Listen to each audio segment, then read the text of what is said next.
So, your uncle, what's wrong with him? He's possessed.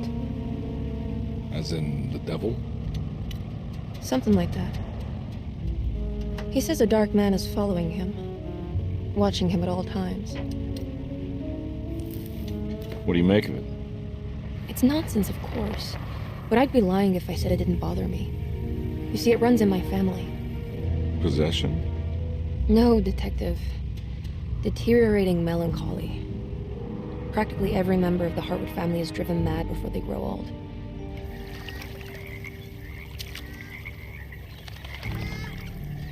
But Jeremy didn't kill himself. Is that why he's at your setup? Despite being convinced that he is truly possessed, he decided to put his last chips on Dr. Gray and his psychoanalysis, figuring he might stumble upon some cure.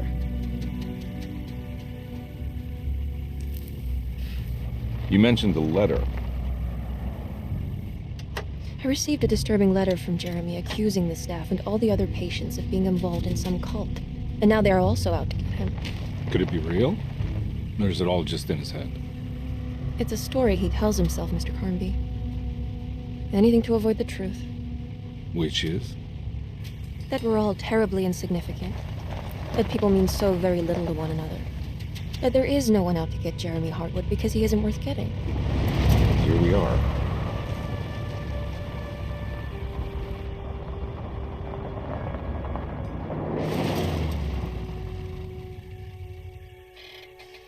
My uncle's not well, Mr. Carnby.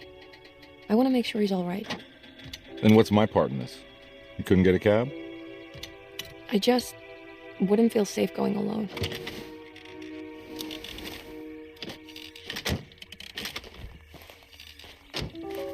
Did you bring a gun? Yeah. You think it'll actually come to that? No. But you might need to wave it around depending on how agreeable the staff will be. What exactly are we gonna do when we find Jeremy? I don't know. Let's just find him first.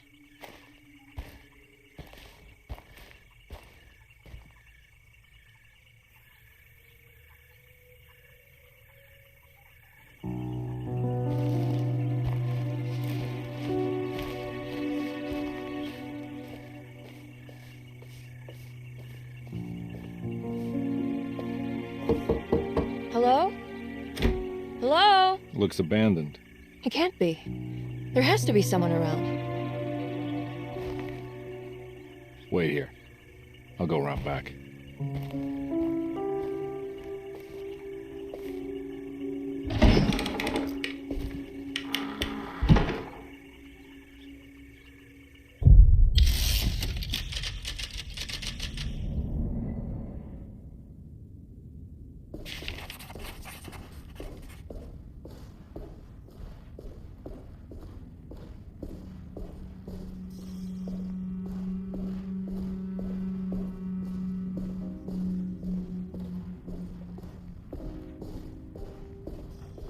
Now what do we got here?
This one big tree feels like a conservatory.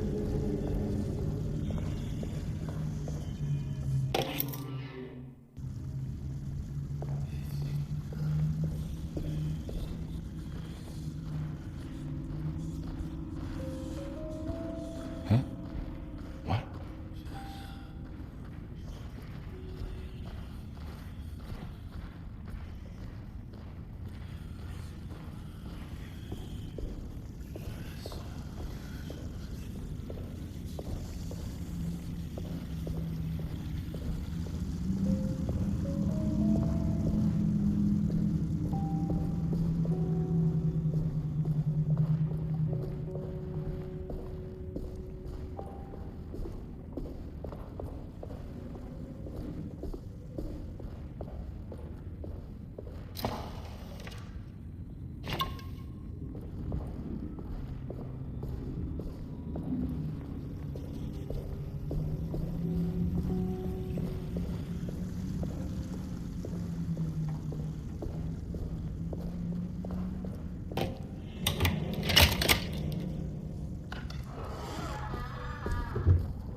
Don't mind if I do.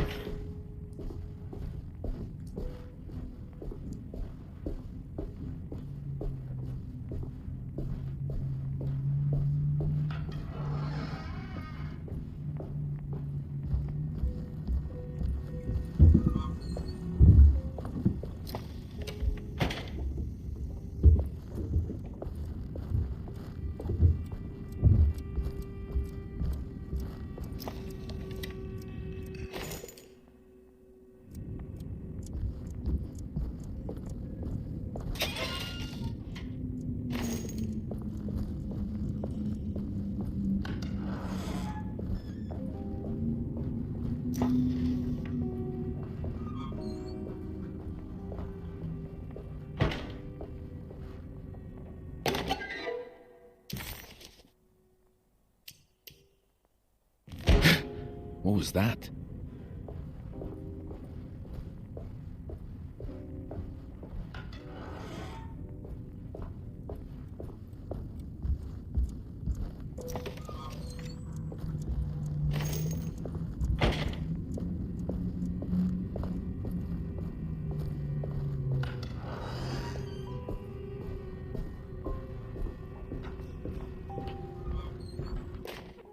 Every day your silence weighs a little heavier.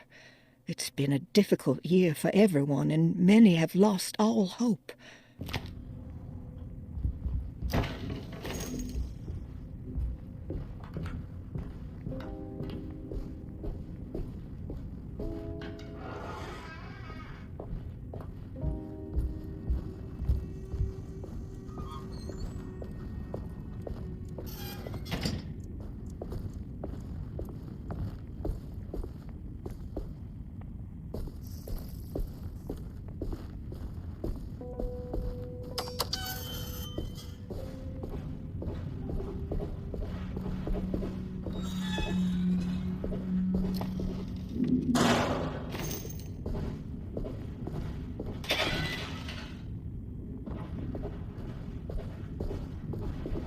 I need the key.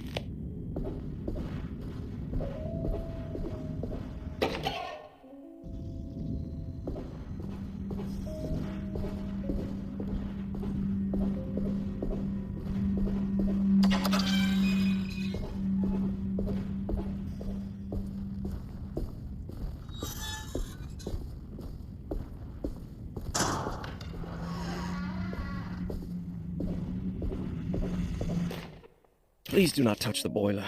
It is working after all. While the sabotage has caused a leak, only the decorative plate has been completely ruined. Let's wait for Mr. Chance to turn up and he can take a look at the leak. Mr. Wade.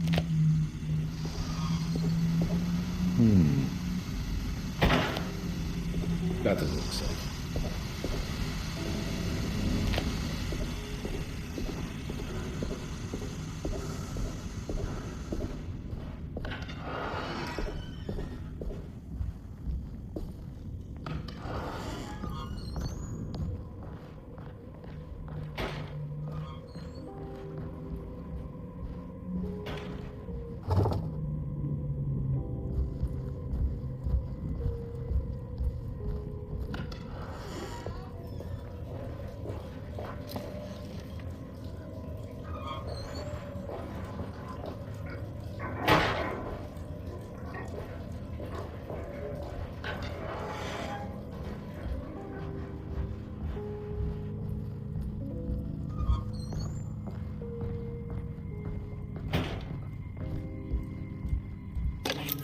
Sunday, June 22nd.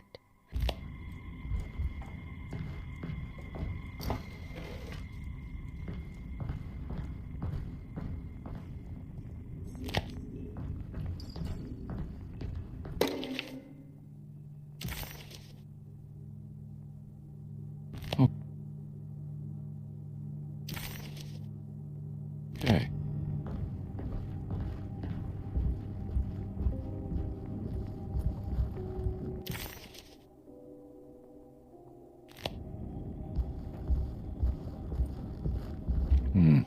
I need the key.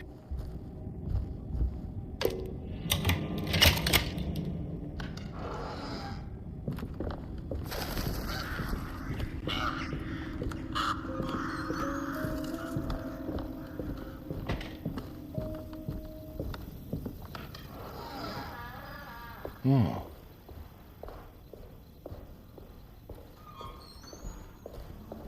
I need the key.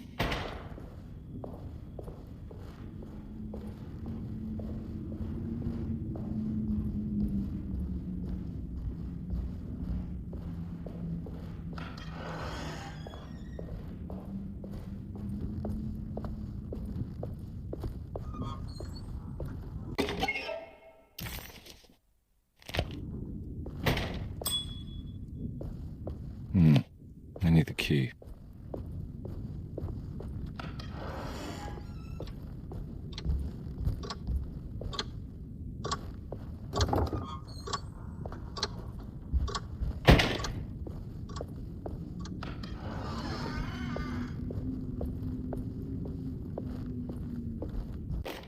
The Great Depression. President Hoover raises tariffs on over 20...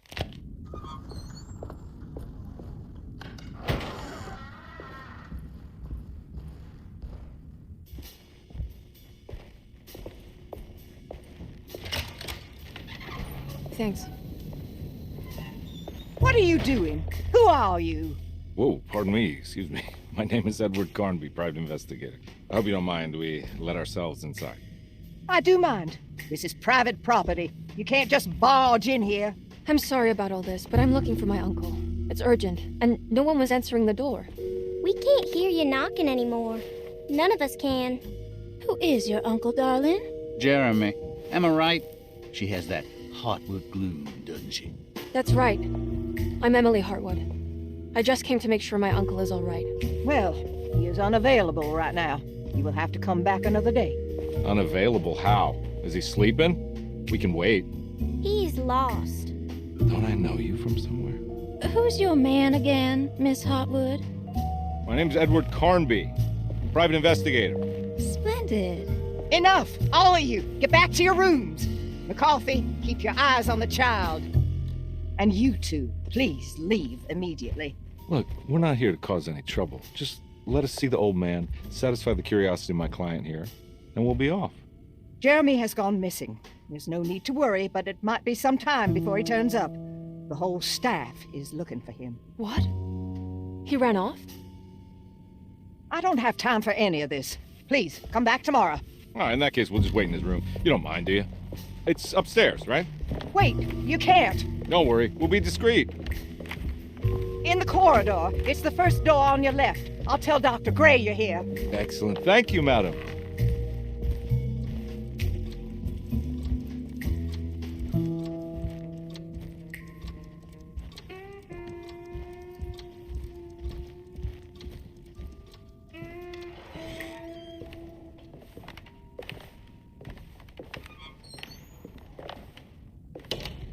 All right, here we are. Let's look around. See if we can dig up any clues.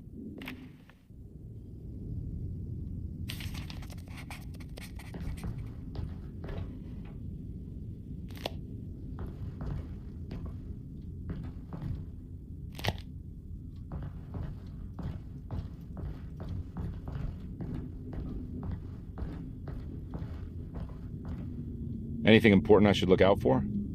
Did he keep a diary? Not that I know of, but it wouldn't surprise me.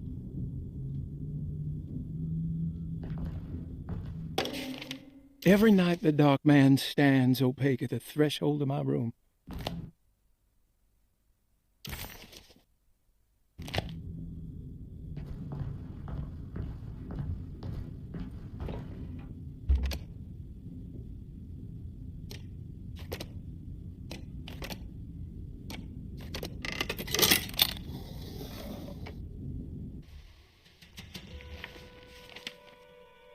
Hey, you know anything about this? Looks like some sort of talisman.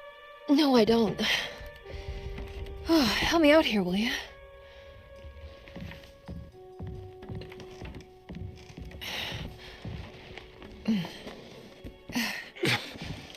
I would kill a guy to throw some of this stuff out.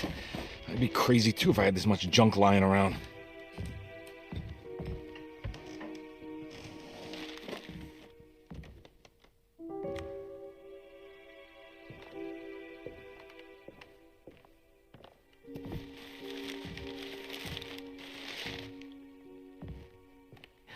Oh, wow.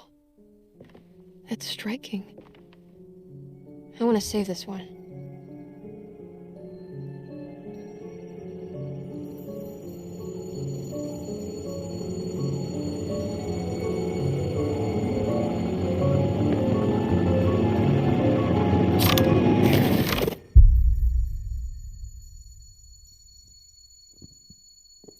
All right, come on. I want to go see Dr. Gray.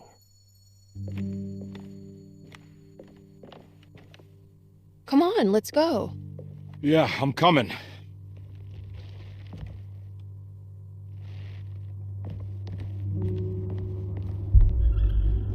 Miss Hartwood. Emily?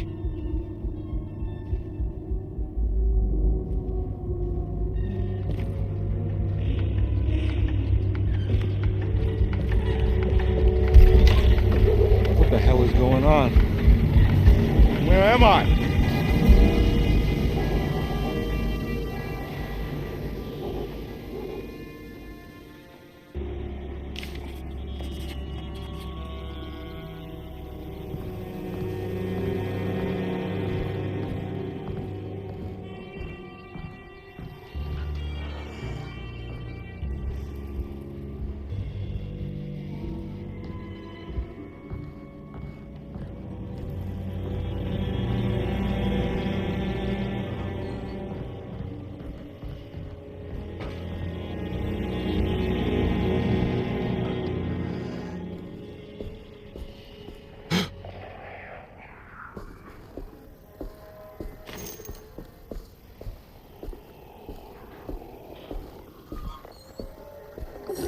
Ah! Ugh!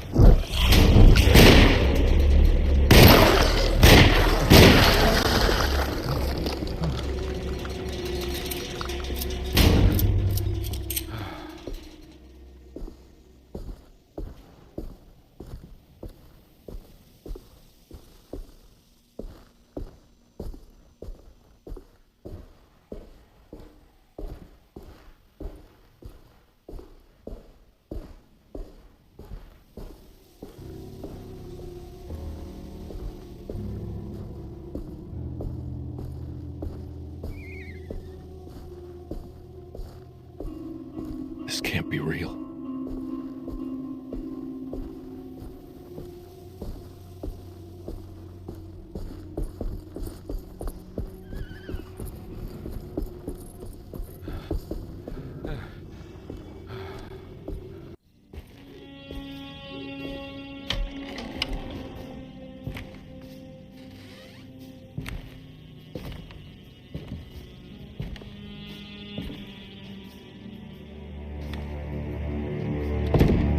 Don't let them get inside, Compare. They're not the good kind. Are you... Is this your store? There are no owners here. We both strangers in Jeremy's store. Jeremy did this. How? The pact with the dog man. Jeremy warned us, but we didn't think much of it. I'm Detective Edward Carnby. I was hired by Jeremy's niece to find him. Oh, yeah? How much she paying you? $150. She's sure getting her money's worth tonight. Are you a thinking man, Compare? No, not if I can help it. You know, I think Jeremy's hiding in a way we can't find him. He has this juju necklace that guides him. The talisman? That's right. It's some magic charm he got from Miss Jackson down the street. The voodoo priestess? You know surprising things, Compare. Yeah, the Mama Loa. Here, take the key. I locked the gate to save her place from all the ghouls and goblins getting inside. Maybe if you go there, you can find some clues to show you the way. Thanks. I'll have a look.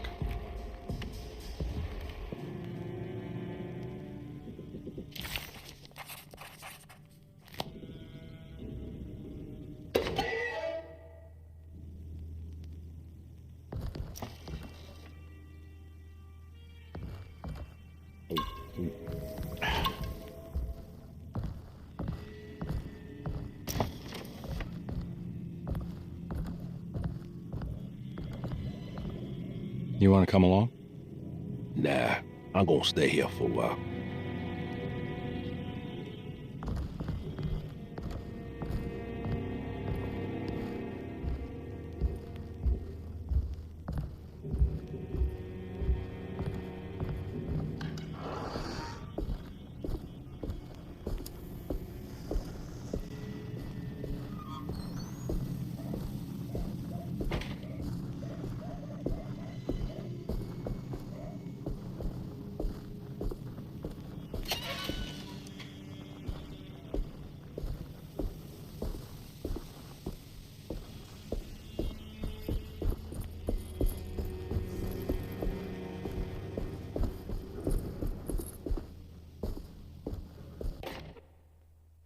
Hey.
I recognize this place. It's Miss Jackson's seance parlor.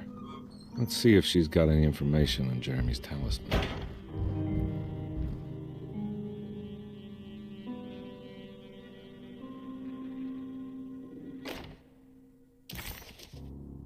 It's exactly like the talisman Jeremy painted.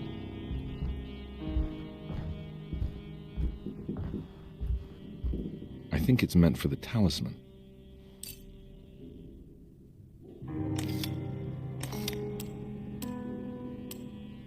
I think it needs numbers, like coordinates.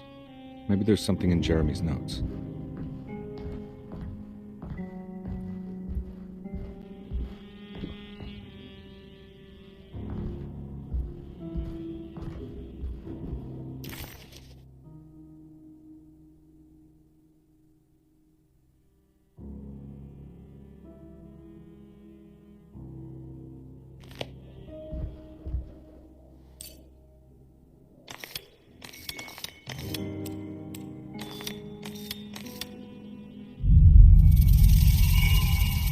It's showing something.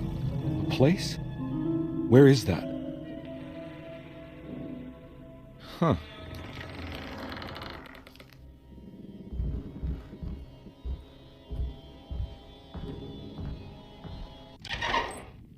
Detective, I was wondering when you were going to show up. Mrs. Thompson told me you were here. I understand you are working for Jeremy Hartwood's niece. Yeah, I guess so. I mean, you're not wrong. We came here for her uncle. I just didn't expect... I didn't expect this. You are Dr. Gray, right? That's right. You don't happen to have some identification, Detective. I'm not keen on having strangers prying into my business. Oh, Detective Edward Carnby, Decatur Street, New Orleans. Enjoying the Vieux Carré, Detective? Those old French quarters, the voodoo people, the gangsters. I'm sure you live an exciting life. Well, it's not quite like the stories, Doc. Just trying to make a living. Aren't we all making a living? Well, welcome to Deseto, Detective. I hope your time here will be useful. Now, what can I do for you? Why don't you tell me where I can find Jeremy Hartwood? Why wouldn't that make for a short visit? I wish I could tell you, but I'm afraid I don't know. A drink, Detective? Anything brandy. Oh, you do belong in the French quarters, Detective. Armagnac or cognac? You know, just give me the cheap stuff. I'm not much of a connoisseur. Having low standards is not a virtue, Detective. Let me see if I can broaden your perspective. What can you tell me about Jeremy? I wouldn't want to go into details about his condition. Doctor-patient confidentiality. I'm sure you understand. Sure, but he is crazy, and he's gone missing. Why? Here, try this. Ooh, it's good. Got a bite? It's called a sidecar. The trick is not to be afraid of the tartness of the lemon.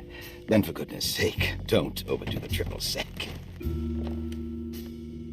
Okay, what can you tell me about Jeremy? Well, let me think. He is an anxious man, constantly worried about events not presenting themselves according to his model of predestination. He complains about things not being carried out in the right order, and that some things simply shouldn't be. Is any of this helpful to you? Not really. I was hoping for some direction, where to look next. I'm sorry. I have nothing for you then. You should talk to my orderlies. They have been looking for him for a while now. I'm sure they would appreciate your help. Yeah, I ran into Batiste earlier. Come to think of it, he might have given me a lead.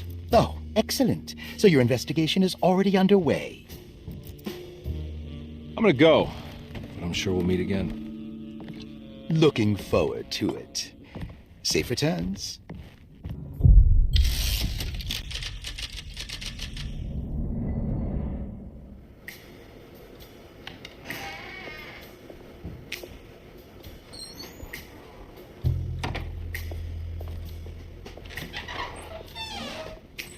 Detective Carnby, where did you go? I was just talking to Dr. Gray. You disappeared. No, it's not what you think. Have you found anything strange going on here? Yes. Everyone is being incredibly evasive and I can't figure out why. No, I mean something you can't explain. Paranormal, even. Detective, I really need you to get yourself together. I can't do this alone. Forget it. I'll figure it out. Do you want to come see Dr. Gray? No, I want to try something. With this talisman, I think I can follow Jeremy to the place he mentioned in the book. What was the name? Do you remember something Spanish? Teruella.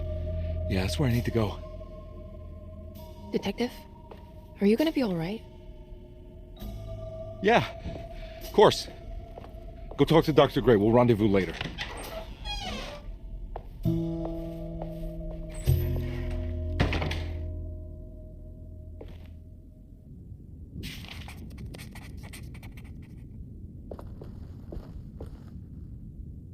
This talisman brought me back from the French Quarter in the blink of an eye.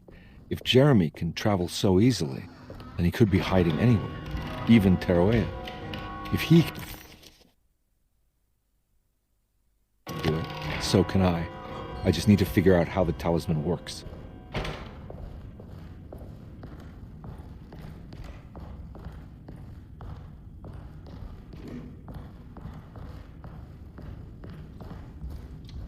Oh.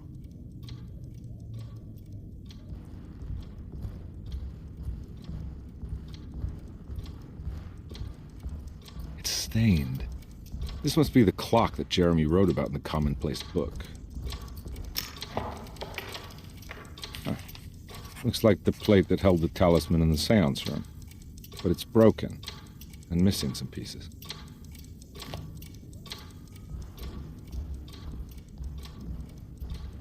I need the key.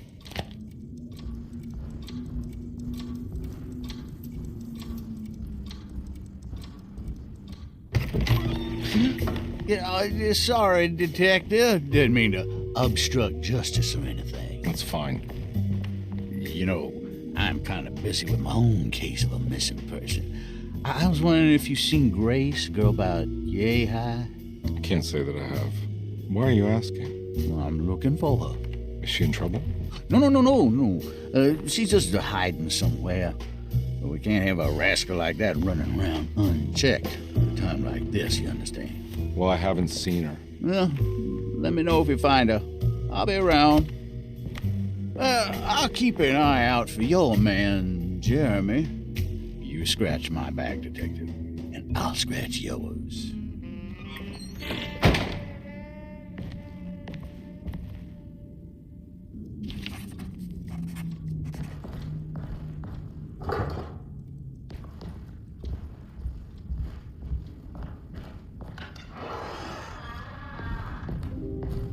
Looks like everything's back to normal here. Emily's here.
I need the key.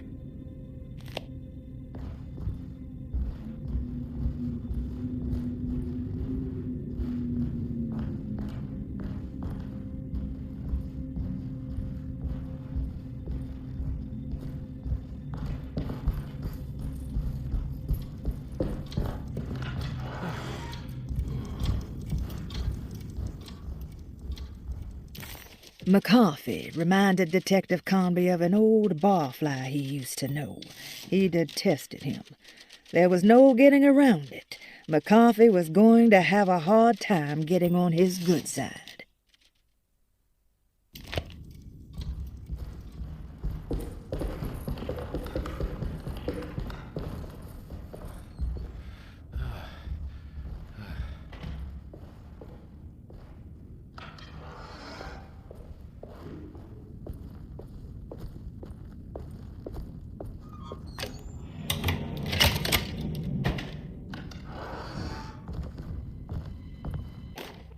Saw your notice in the boiler room. You should know Mr. Chance won't be coming back. I got no business being in there myself, but you can take a valve from the wine cellar if you want to try to stop the steam pouring out. Be careful.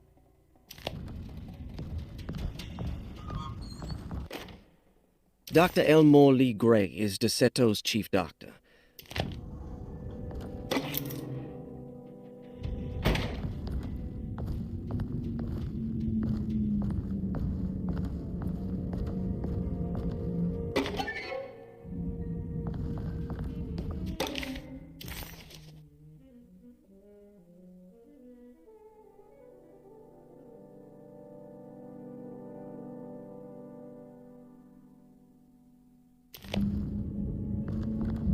There's no way I can get into this thing. Better leave it alone.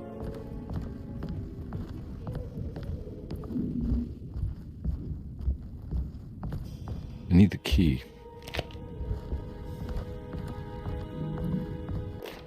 Paul, you're right about the plates on the boiler and the clock. They have been sabotaged, and I think I know who did it. They have something to do with Jeremy's episodes and how he seems to disappear at night. Right now, it's important that you keep an eye out for any of the pieces. I want to find out if I can repair the plates. Let me know if you find any of them. Lottie. Tell Lottie to take a look at the well in the kitchen garden.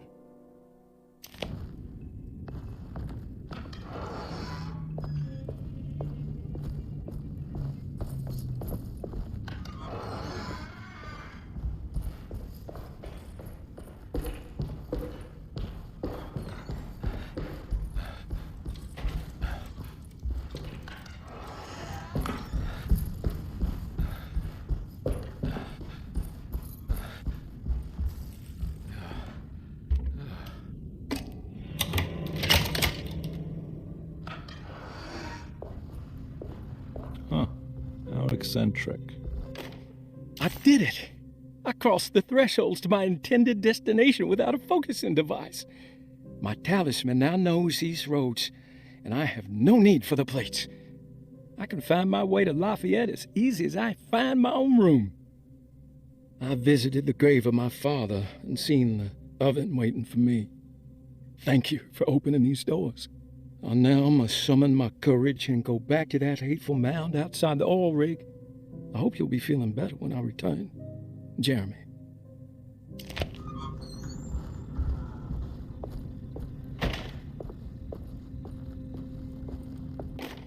Will I need to remember how to get them out again? They are locked up for good reason. I am sure she is still able to whisper the answer in the ears of the wrong people. But not for long. I will see her burned soon enough. That black goat will be sacrificed to put an end to it all. Then it will all be over. No more Derceto, and sadly, no Astarte. Those good pirates of Pontchartrain. May you still sail the lake, until you find the shores of Hali.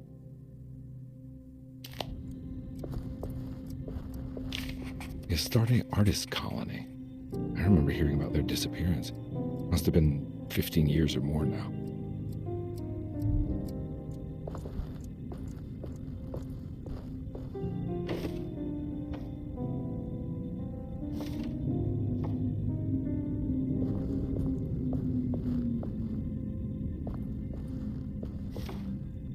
These paintings got some grim-looking rot on them.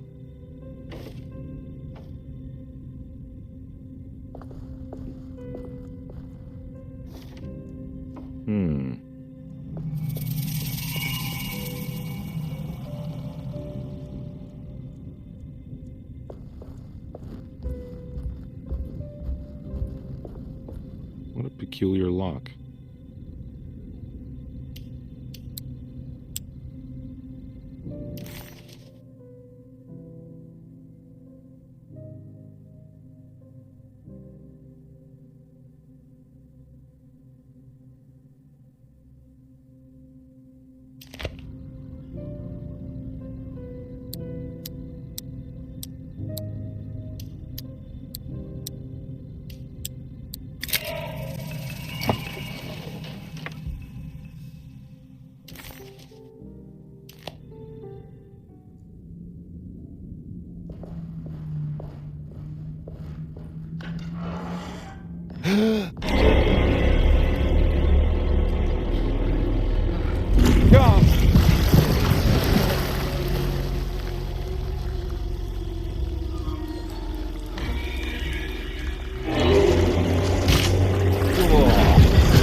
What happened? Everything's normal again?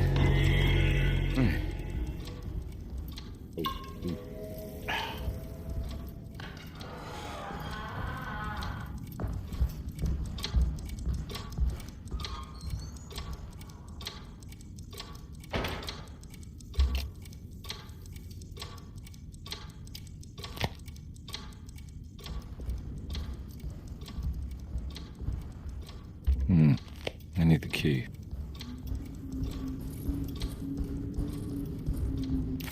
Detective Conby had a hard time. While Detective Comby was grateful...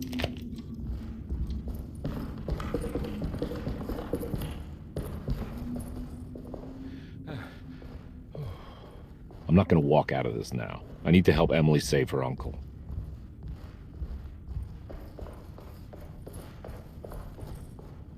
I need the key.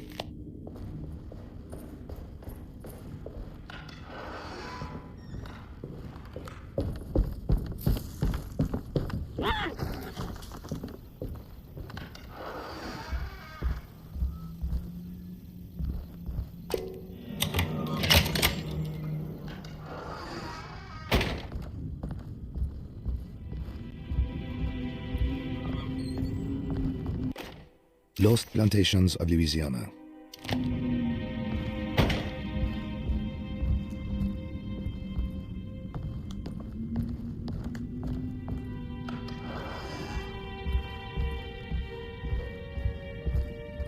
Ooh.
Huh.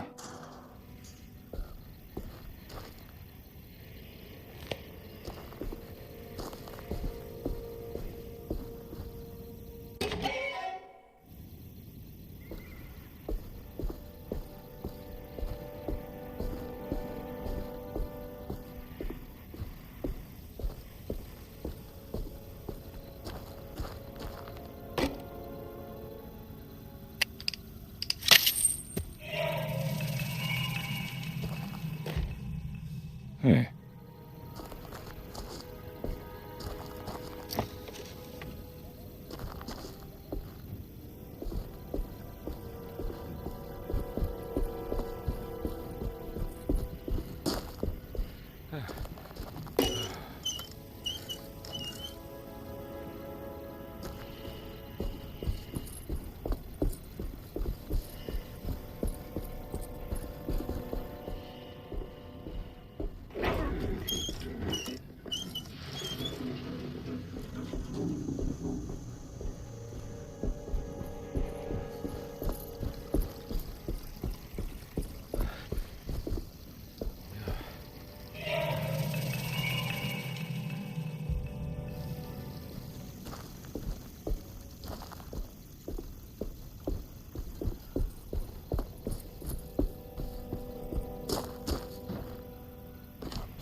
think the clock broke. Or maybe it just stopped at a very precise place.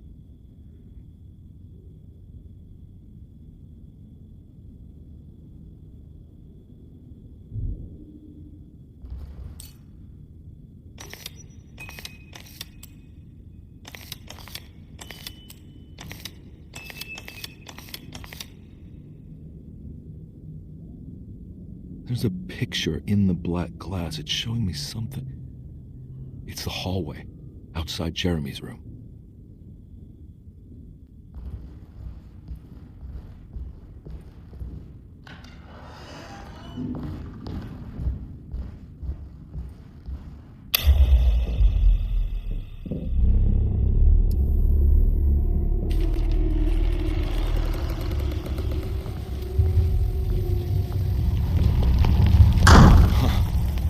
I made it. I entered another one of Jeremy's memories.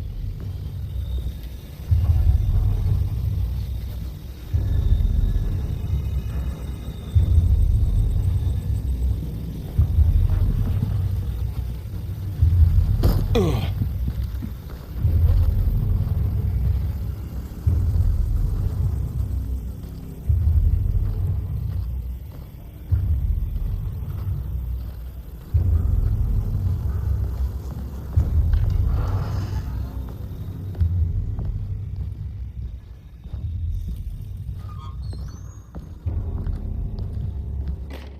May 1923, Monday.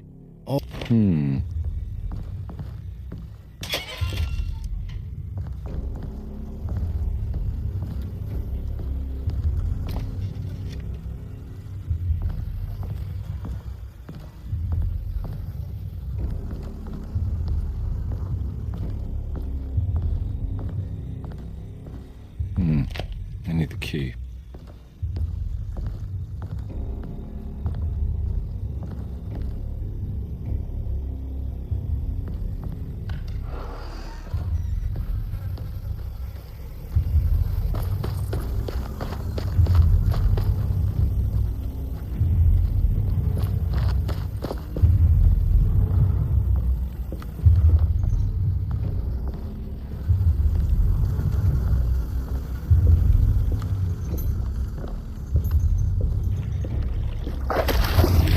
Something missing.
pretty weak.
All right.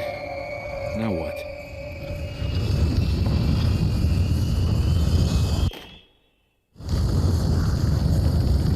Come on, Carnby.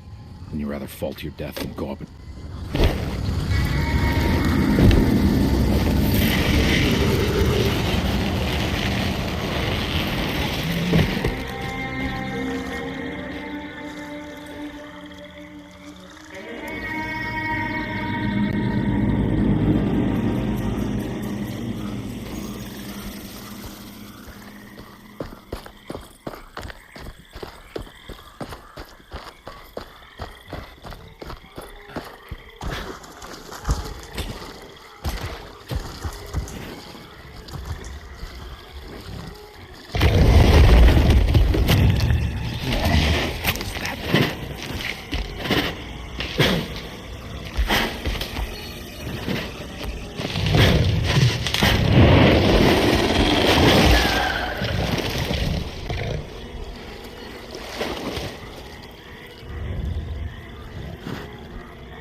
It's the hateful mound Jeremy talked about in his book.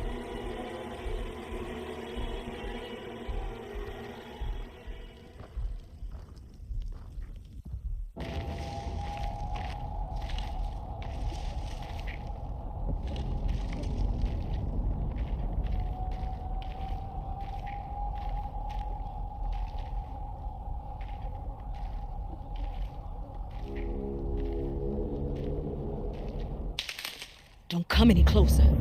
I'm armed. Get that thing out of my face. Who are you? What are you doing here? I'm just a detective trying to find something called Tarawea. You're after Jeremy too? Why? I'm working for his niece. She wants to make sure he's all right. He might be unharmed, but far from all right.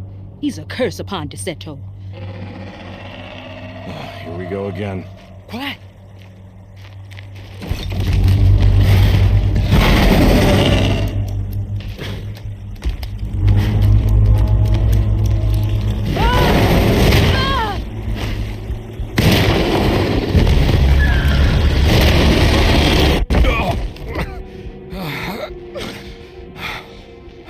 Oh, Christ in heaven.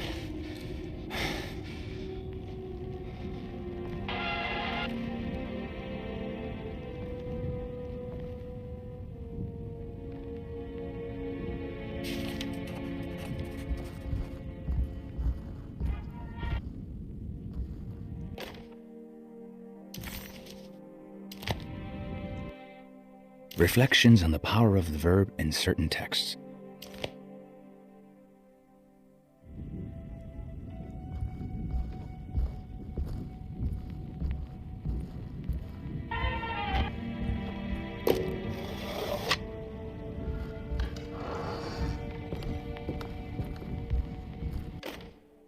The Barlow lens. Instructions.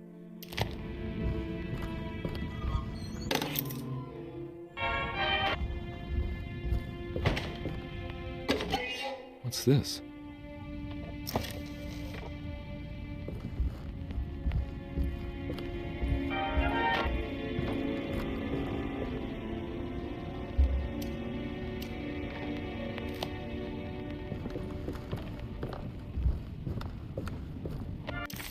It was a bust. The oil rig and the hateful mound led him nowhere closer to finding Jeremy. Carnby was sure he had struck gold when he found Jeremy's bag, but it was just a trap set by Lottie, another of DeSeto's orderlies. Things got out of hand real quick, but somehow Carnby managed to find his way back to DeSeto none the wiser. At least it was one item off his list. Now he had to figure out what to do with the boiler.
You know, Mr. Waits, I saw a piece of the plate that Liza broke.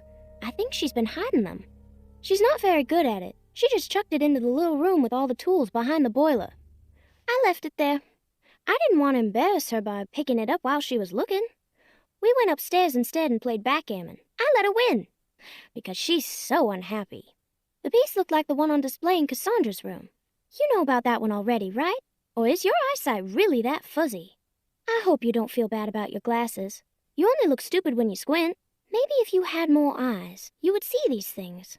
I wish you had all the eyes you needed. Your best and favorite guest, Grace. It's another plate for the talisman. Like the other one, it's broken and missing some pieces.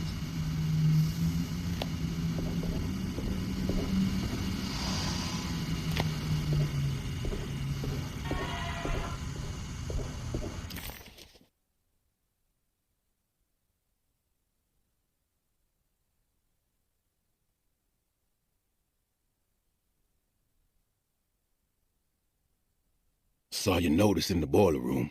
You should know Mr. Chance won't be coming back. I got no business being in there myself, but you can take a valve from the wine cellar if you want to try to stop the steam pouring out. Be careful.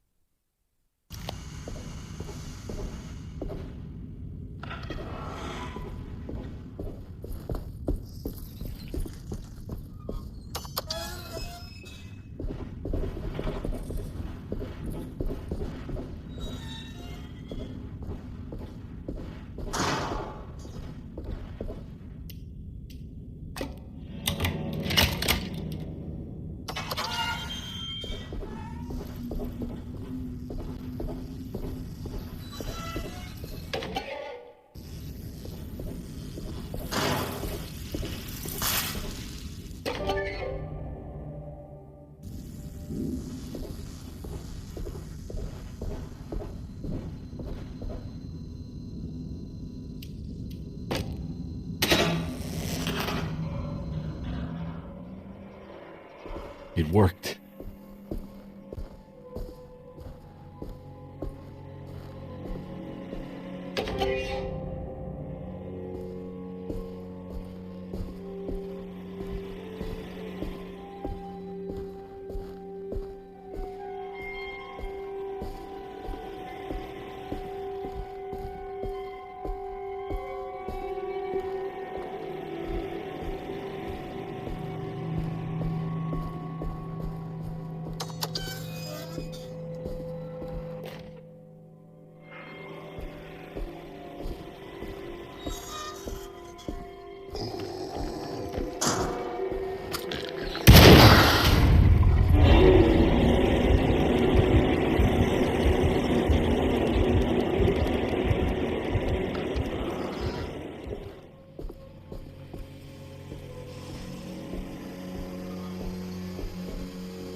Jeremy?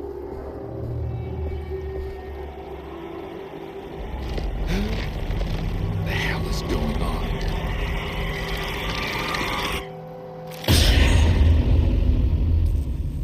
Where's the body?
What are you doing in my kitchen?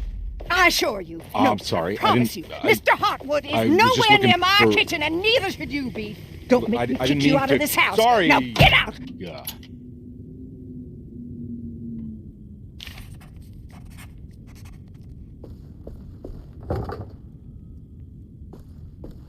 Conby was in shock, but also a little embarrassed. The housekeeper was furious to find him searching through the kitchen and had run him out of the room. There was something strange going on with her, but it didn't feel connected to the case, so he decided to stay out of her way.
Detective Conby, how good of you to come.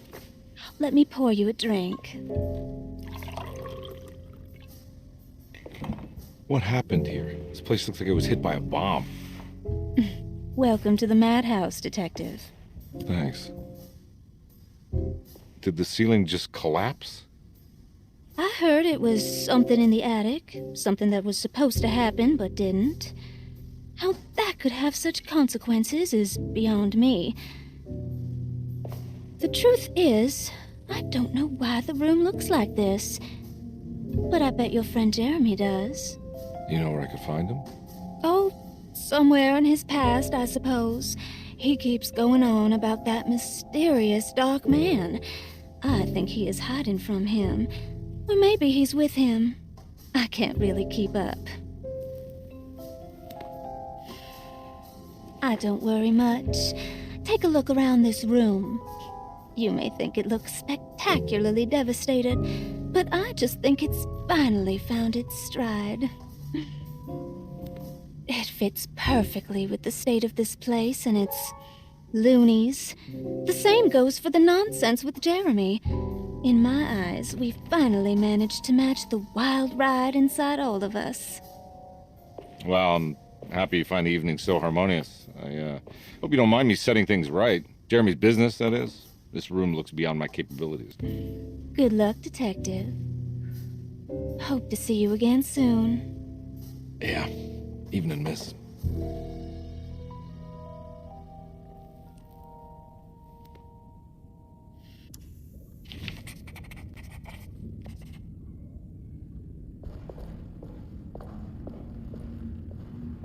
Can I get some more of that whiskey? Go ahead, Detective. I don't think I can stomach any more anyway.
I need the key.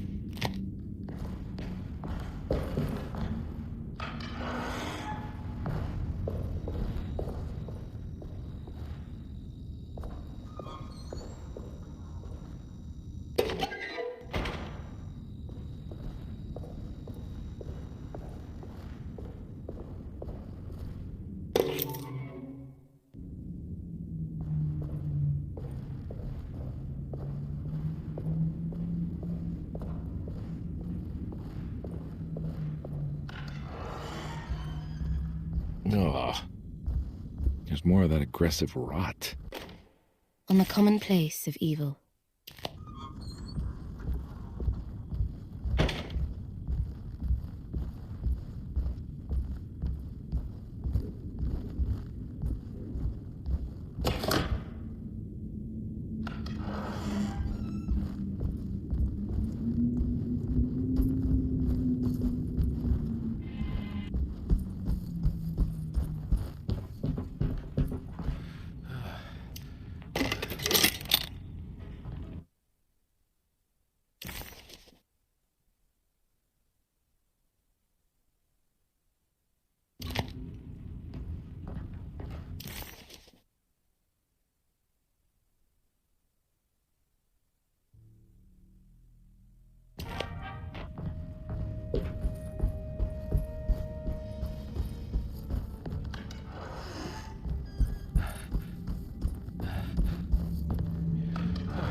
Ruth seemed like a handful, Her talk about Jeremy and the Dark Man made it sound like she might know something of importance, but ultimately it felt like a dead end.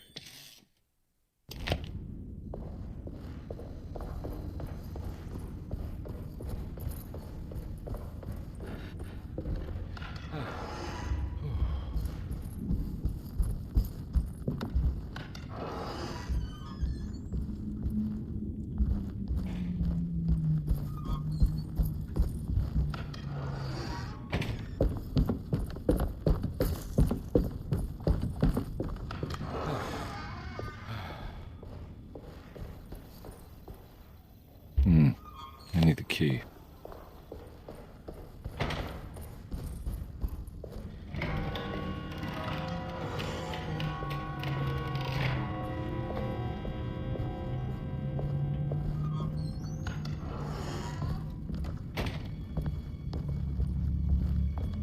I need the key.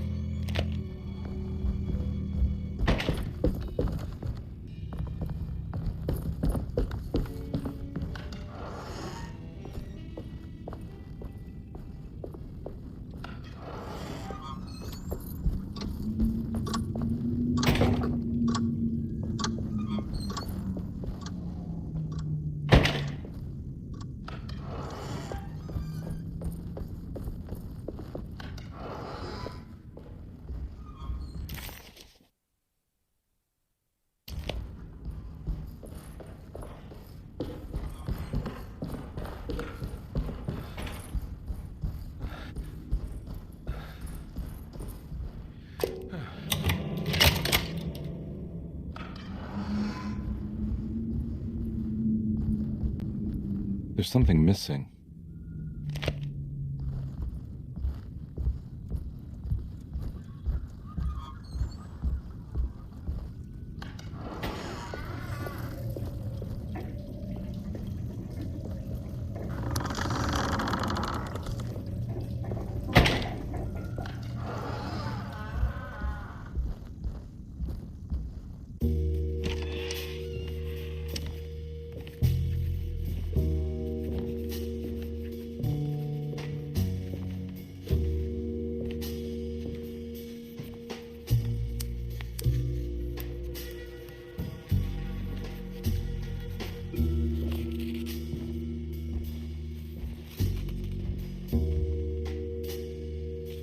What you got there? You drawing something? Nothing special. I'm just bored. Do I know you from somewhere? I remember you, Mr. Conby. From where? Don't touch that. Cassandra wouldn't like it. She wouldn't like it at all. Do you know where she is? I'd rather not talk about it. It makes me upset. Besides, she'll be back after the Feast of St. John. You think? Yup. It's all on the page, Mr. Conby. And many of them that sleep in the dust of the earth shall awake, some to everlasting life, and some to shame and everlasting contempt. All right. I'm gonna go now, if that's okay. I don't like to stay too long in the same place. Mr. McCoffey might find me. Hey. Is he mean to you? Not everyone needs to be saved, Mr. Conby. You should know that by now.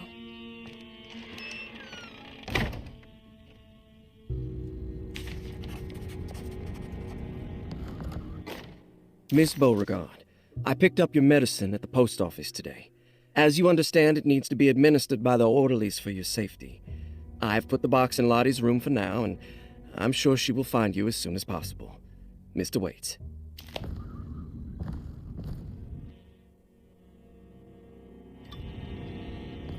So this is where Cassandra Beauregard ended up.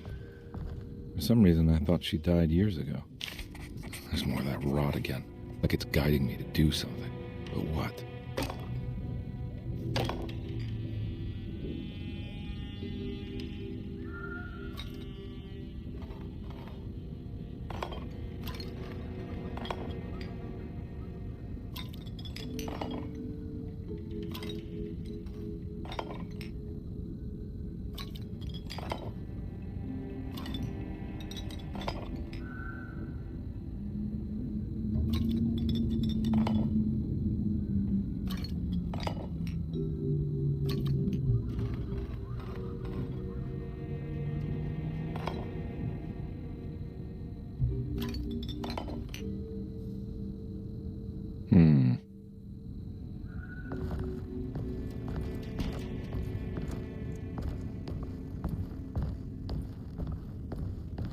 It's another one of those strange padlocks.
The rot made the shape of a snake.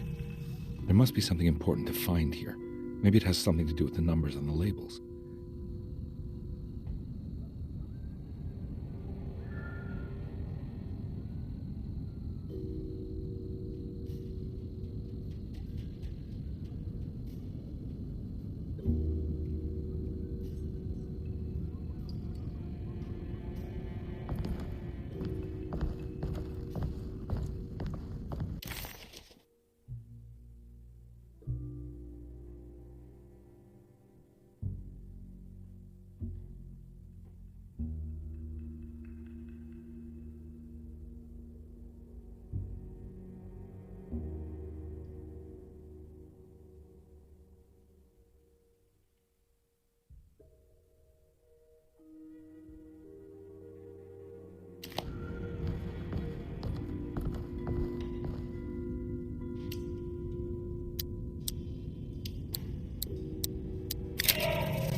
This must be that kid's room. Why does she seem so familiar? Don't you worry, Grace. Go play your game, bleat and bellow with the others. I won't be jealous. There will be more masquerades. However, I would love it if you would finish my mask for the feast. With love, Ruth.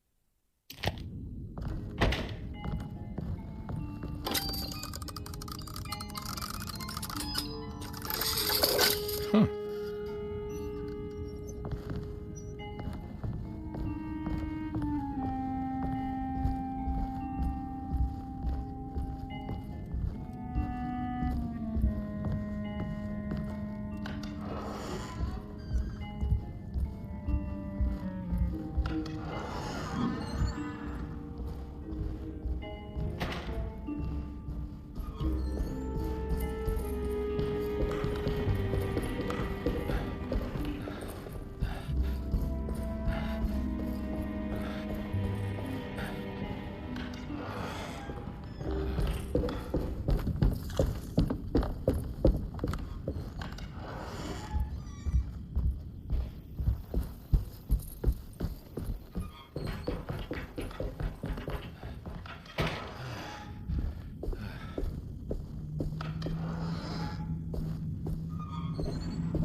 The medicine bottles had stains of rot on the labels, suggesting some greater shape.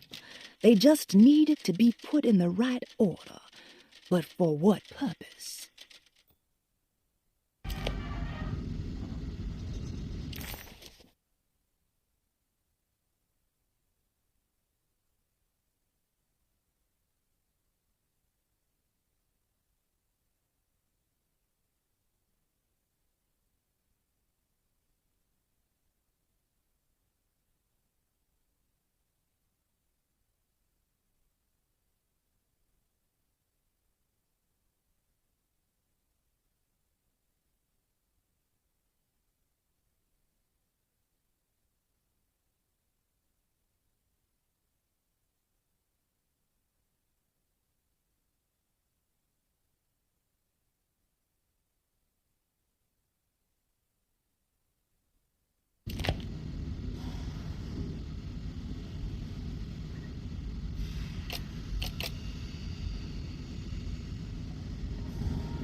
house is showing another room. Must be a way to another one of Jeremy's memories.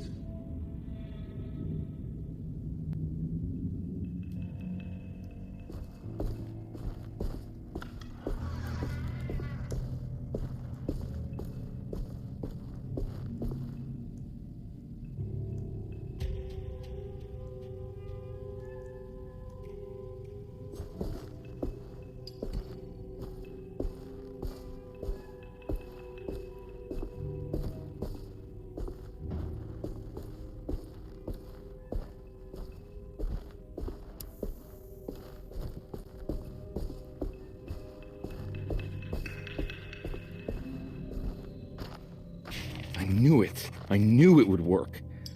You're getting good at this, Carnby. Maybe a little too good at this.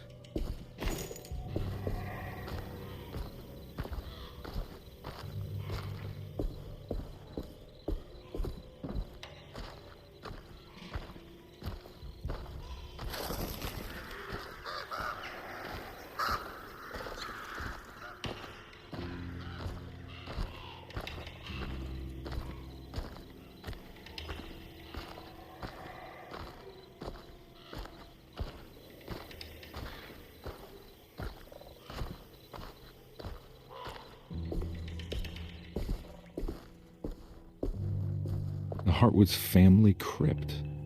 Emily's family must have deeper roots in New Orleans than I thought. I figured she was a Yankee like me.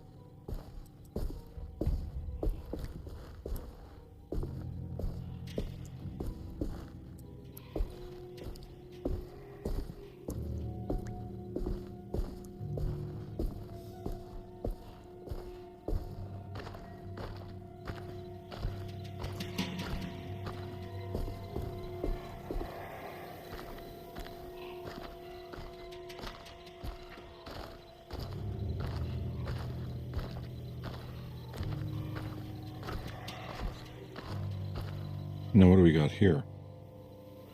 There's something missing.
What's this?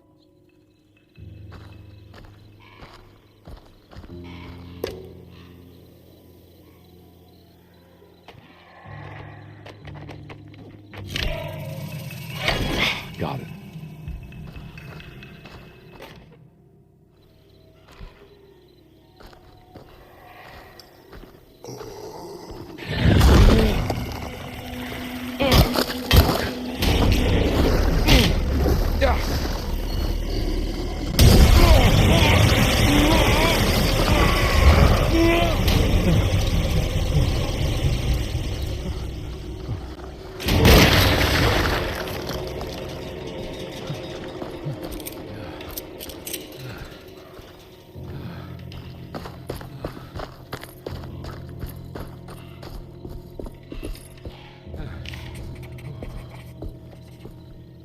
Jeremy sketched this chapel in his book, so it must be important.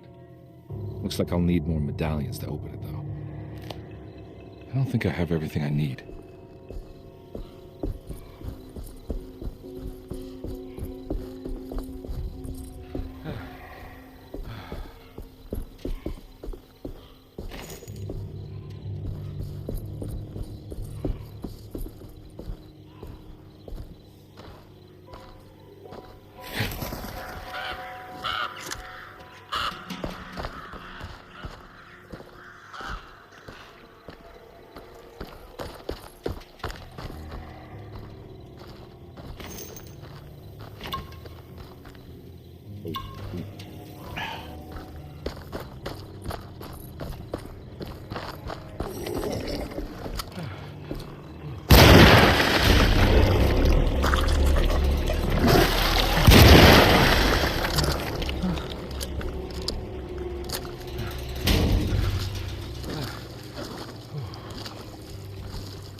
That can't be right.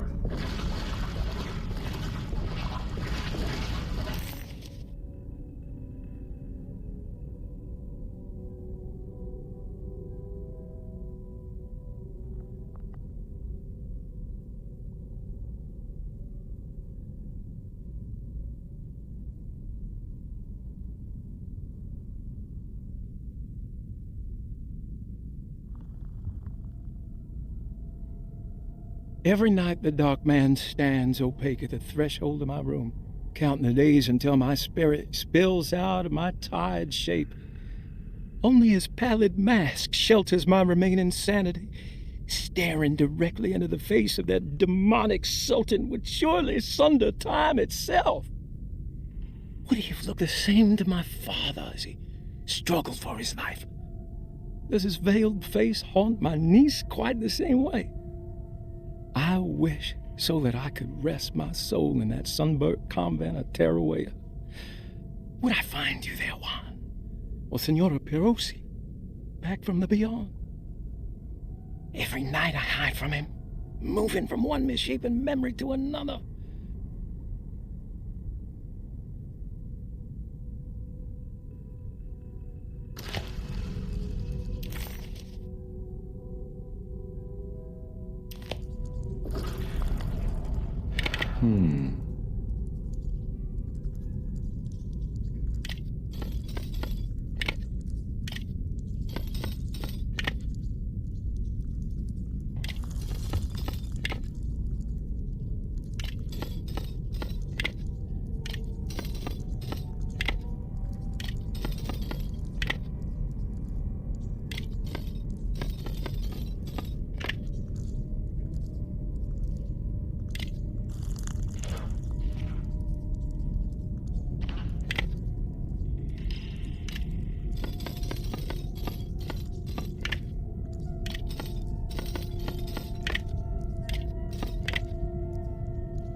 Thank God that's over.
Please don't touch her. Jeremy, what are you doing here? Everyone's looking for you. I know, it's all a big mess. No one understands. I'm just trying to keep evil at bay. Just for a little while longer. You've got to come back with me. Your niece is waiting at their setup. Emily? Why would you... My letter. Don't keep making it worse. What is going on, Jeremy? How is any of this happening? I made a terrible promise with someone. The Dark Man. Who is he? No, don't say his name. He can hear us. He's always listening.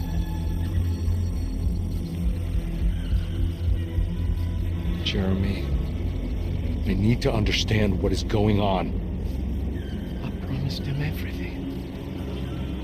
When the sun rises, I will be chained in his sunken desert temple for an eternity. But at least the evil about to awaken and to settle won't harm anyone outside of that cursed place. You're acting crazy, Jeremy.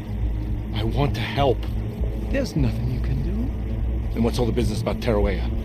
Why did you want to go there? I can't go there. Not allowed. But you wanted to. Can I go? Tell me, will it help me to break your pact? Is there something there that would help? Why would you give me hope?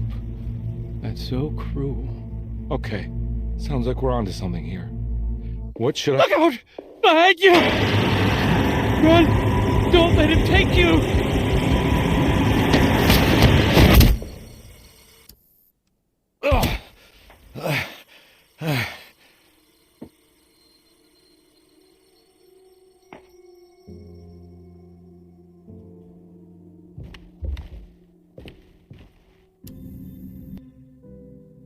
I've seen so many strange occurrences lately. Memories explode into existence and then burn out like tired glass bulb filaments. Dreamscapes crash down from the stars and sink into the sea. Doors that lead to nowhere and absolutely everywhere at once. With all this reverie, I want to think there's a chance that you found a way to remain alive in some way I cannot fathom. Just like I've learned to navigate with my talisman. Maybe you, with all your knowledge, you somehow knew a way to find me again, perhaps in Tarawea. All my love, Jeremy.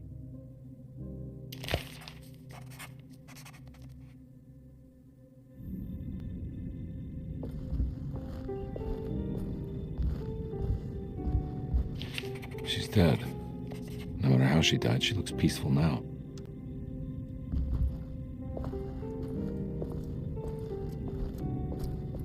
The Astarte Artist Colony. I remember hearing about their disappearance. Must have been 15 years or more now.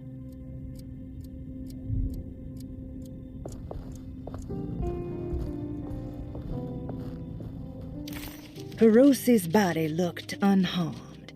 Conby couldn't figure out how she died, or why this wasn't a bigger upset to the people at Deseto.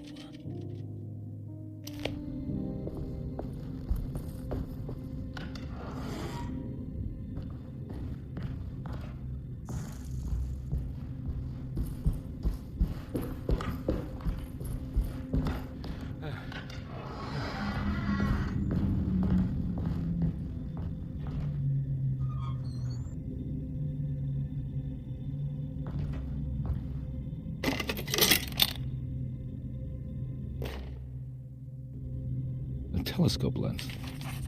Why would he lock that up?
Whoa.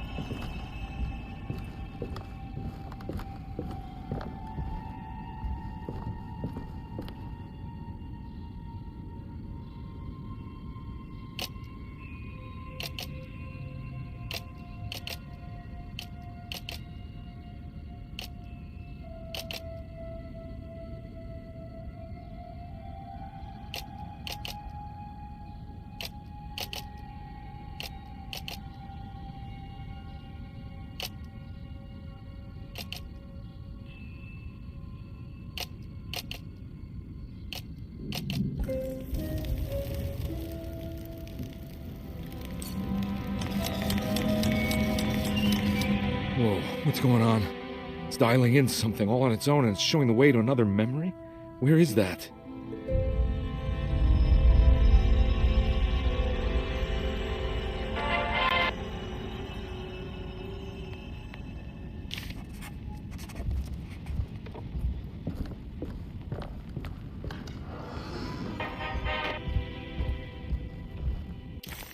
Another world seeping into Deseto. Was this a taste of that mysterious Terrawea?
go.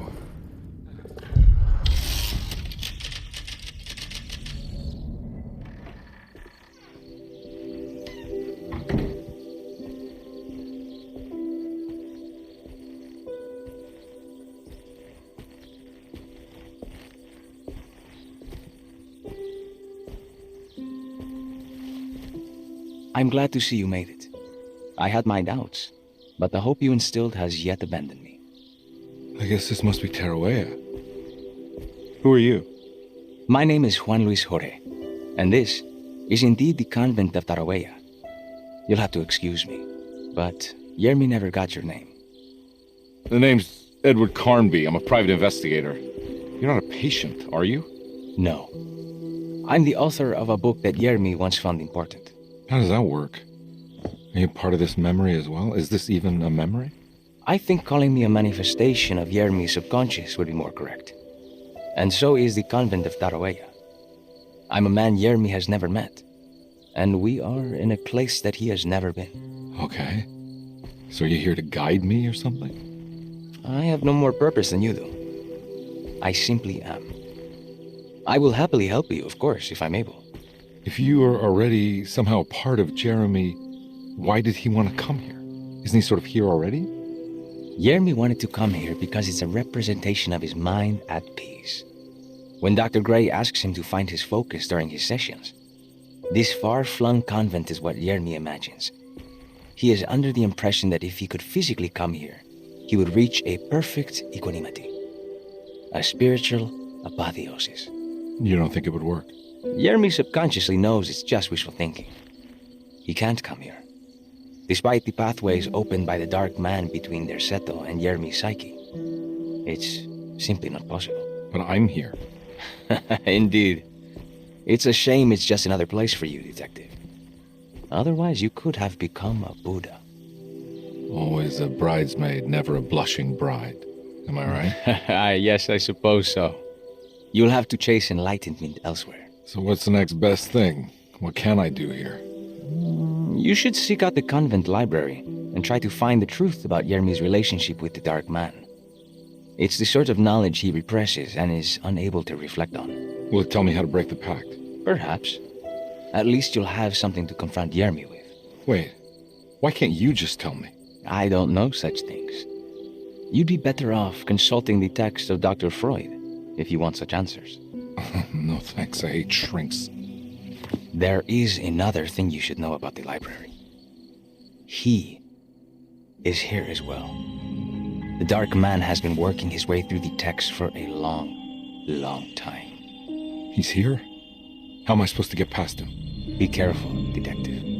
Oh, jeez, just perfect.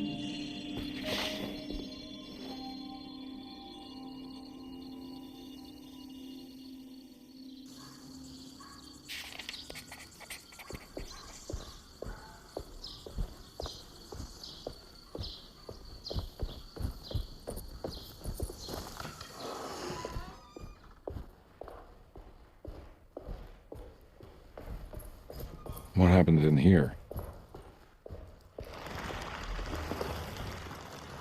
Ugh.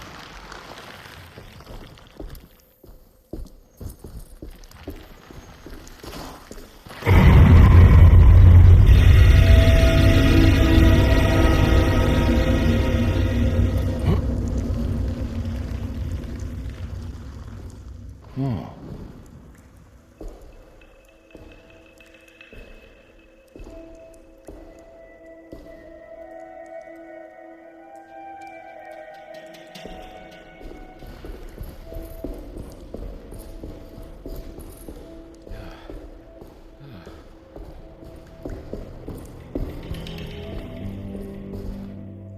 There's something missing.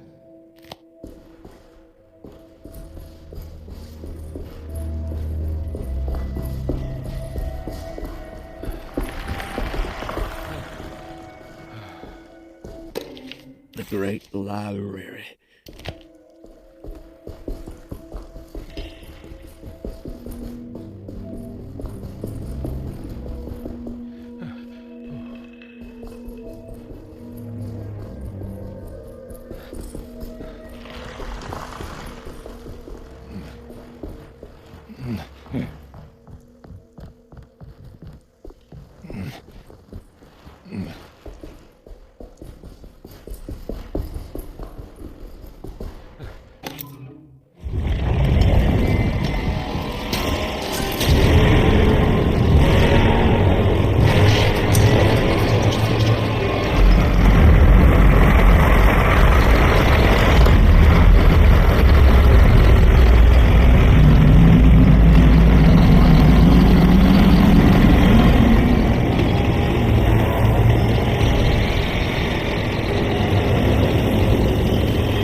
Here's something.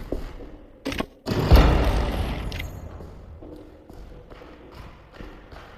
was in the hot autumn that I went through the night with the restless crowds. He was a kind of itinerant showman who held forth in public halls and aroused widespread fear. The New Orleans address of the event is lost, but I remember distinctly the Prext Shipping Company pressing their contribution. Hey.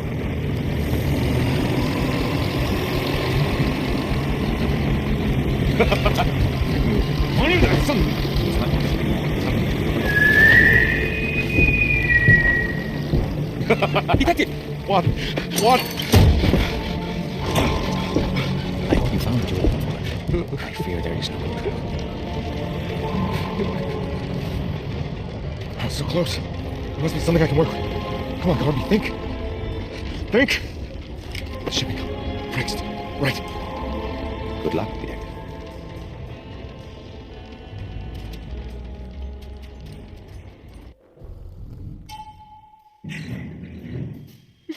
Well, thank God you're here, Detective. Sitting all alone in a place like this. I'd never live it down if the papers got wind of it. Hey, Ruth, right? Oh, don't pretend you don't know. I'm sure you have a whole file on me by now, Detective. I suppose we weren't formally introduced. I'm Ruth Talon. Miss Ruth Talon, in case you're wondering. Edward Carnby. Enchanté. You sure? I had too many already. Nice. It's good. I know. I have great taste, Detective. I heard you're trying to break Jeremy's promise to the Dark Man. Yeah. Do you know anything about that kind of stuff? No, but it makes you wonder. If he made a promise, can't he simply stand by his words? Look, I'm just trying to get Jeremy out of a bad deal, so he'll come back with us to New Orleans. Well, if all fails. What are you doing? It's a sign of submission to the Dark Man. I saw it in a dream once. What?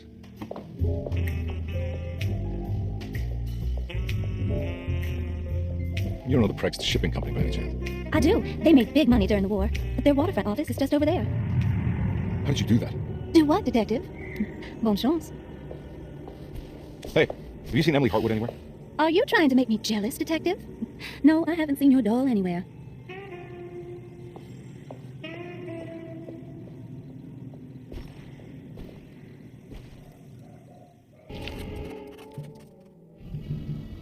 Prext Shipping Company. According to the book in Teruel, the Dark Man's connected to a performance that Jeremy went to somewhere in New Orleans. I'm sure I can find the address inside. It's locked from the other side.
No way I can get this out of the way with my bare hands. But if I get that crane going, that should do it.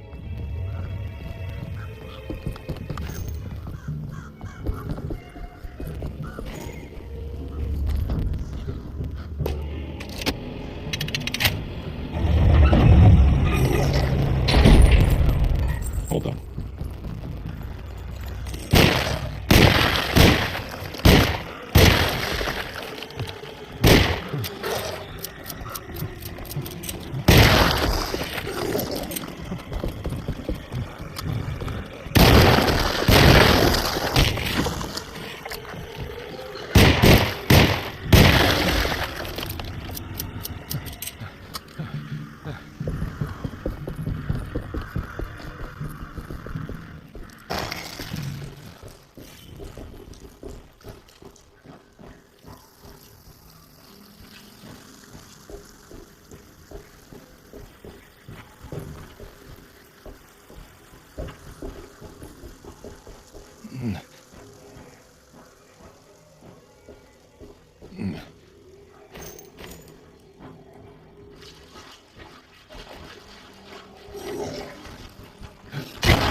All right, made it inside the warehouse. The office must be upstairs.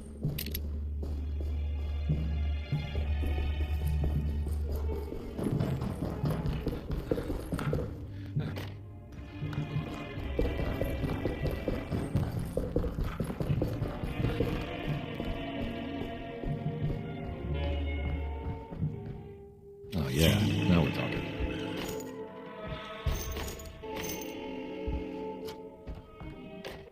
Our ship was raided while in dock.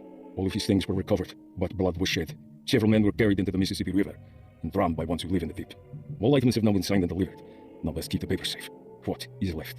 Later is right, and hell is back again.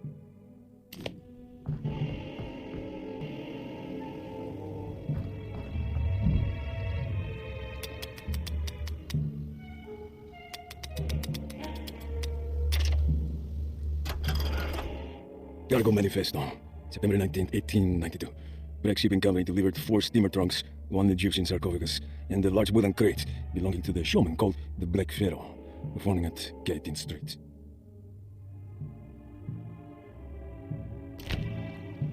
Here we go. The address where Jeremy first encountered the Dark Man.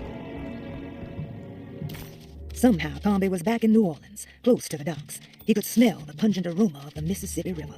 In front of him was the Prex Shipping Company. According to the book in the library, he should find the address to where Jeremy first met the Dark Man, inside.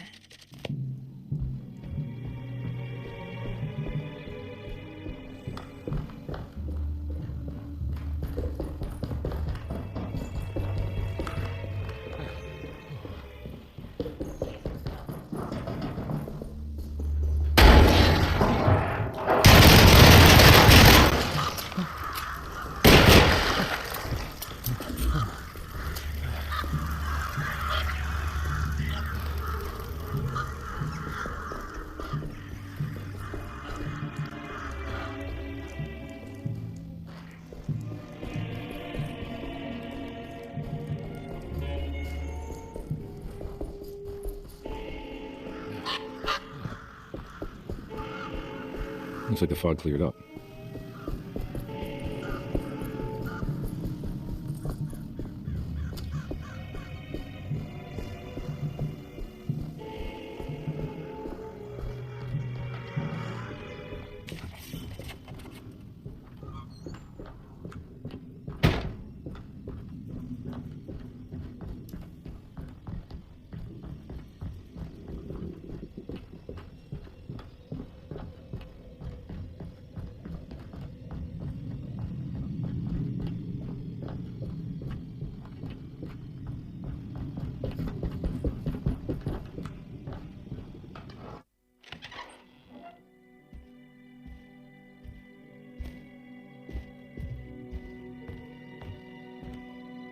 You want to tell me what this is all about? Welcome, Detective, to the greatest show this side of the Mississippi. Now the hotel, the Black Pharaoh, the ancient magician who lived 1,000 lives and wore 1,000 masks. I can see why you settled on calling him the Dark Man. Saves your breath. So you got scared by a stage magician, and now he's living inside your head. You can mock me, Detective. You would be the crazy one to think his presence can be ignored. Look where we are.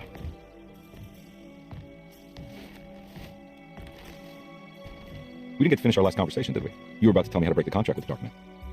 No, can't. We were turning loose on the world. So many innocent would die. But there is a way to break out of the deal. There is. You offered me a way out. Steps to take. What are they? You'll never find them. They're forever entombed in his sunken desert temple. Jeremy, I'm not your enemy. Tell me where to go. How do I find the temple? No, we can't. I have to make this sacrifice. God damn it, Jeremy. I'm gonna save you. Don't worry.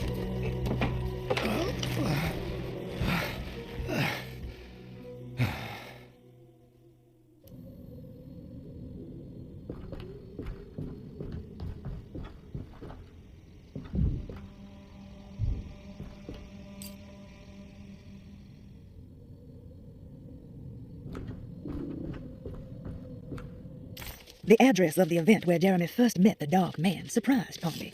The infamous Gallatin Street didn't exist any longer, and he wondered if he would be able to find the right building. Was it still standing? Did it matter? Maybe this world was not just another place, but another time as well.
Sunken desert temple. I better get down there.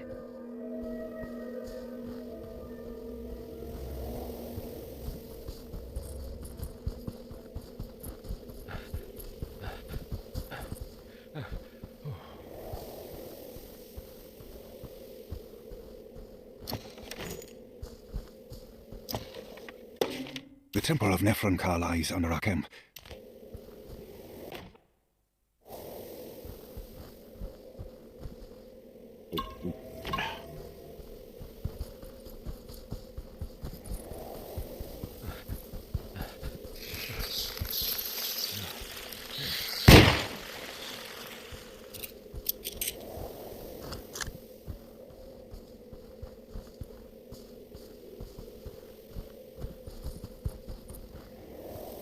Here we go.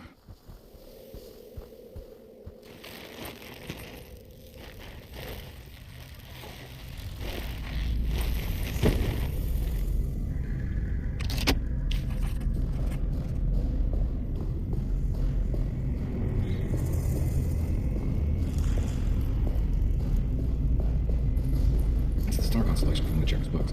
The Taurus. And one star's clearly bigger. Must be important. I got a feeling this is it. This is where the contract is hidden. But how do I get to it?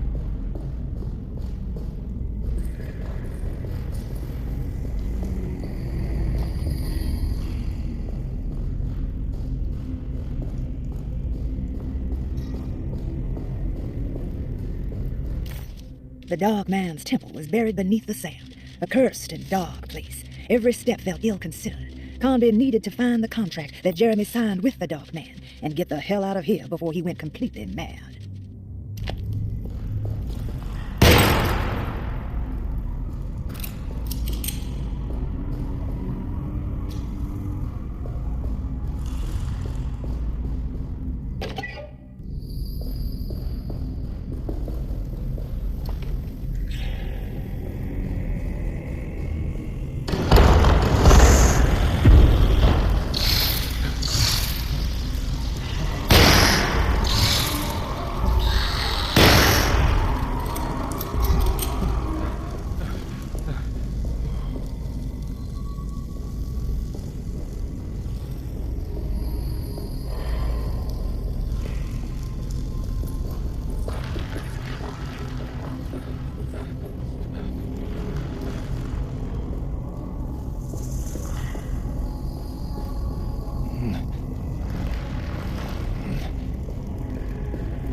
There's something missing.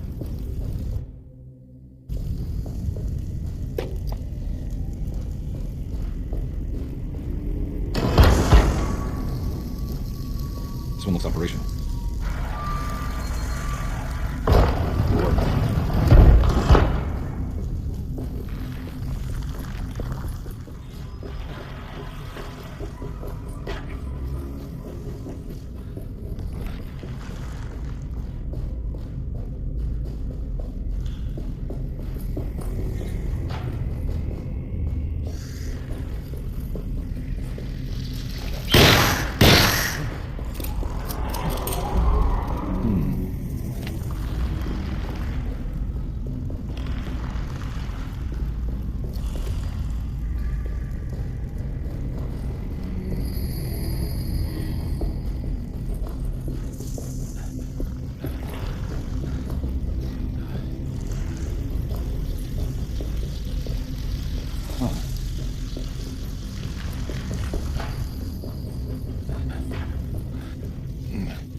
acknowledge psychological trauma, breakthrough barriers of self-deceit, temperamental behavior. These are the dark man's terms. The contract. Huh?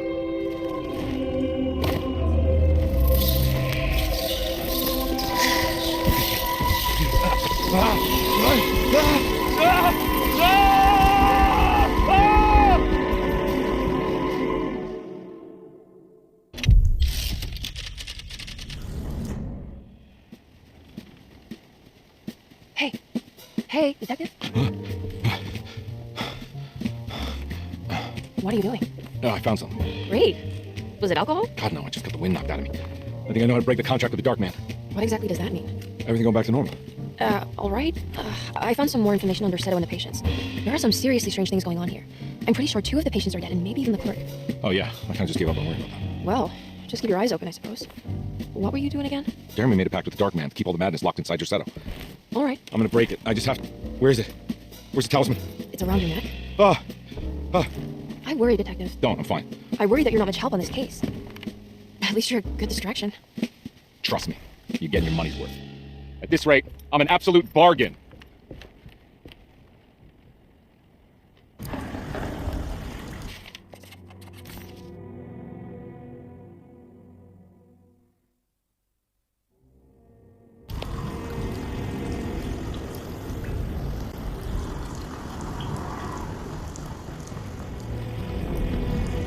Kambe never thought he'd be so happy to be back at the Seto. It felt like he had crawled through a long, dark tunnel of misery and regret. Now that he was back, Kambe could look into the steps mentioned in the contract. But there was one thing that gnawed on him. What exactly did this have to do with Dr. Gray?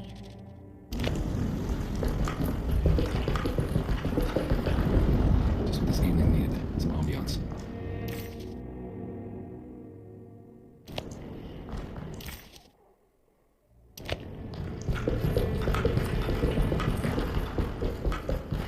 I need the key. Got to be around here somewhere. He wouldn't leave this house. I don't know what to think anymore. You run into that dick fella. Who is he? Can he be trusted? I think he one of the good guys. Well, you know, not us. Will he be all right with her coming? Praise the mother. You don't need to know about all that. Just calm down. Ain't time yet. God, it hurts. As far as I can tell, Detective Calm seems to be solving problems, not causing them. Just be ready in case he starts anything.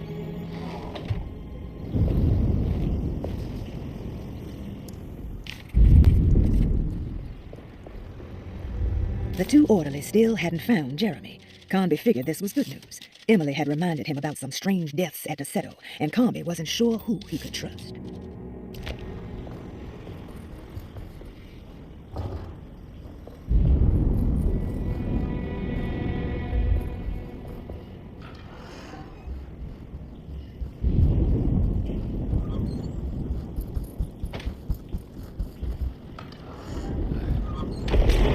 Christ, what the hell was that? It's blocked. It's blocked.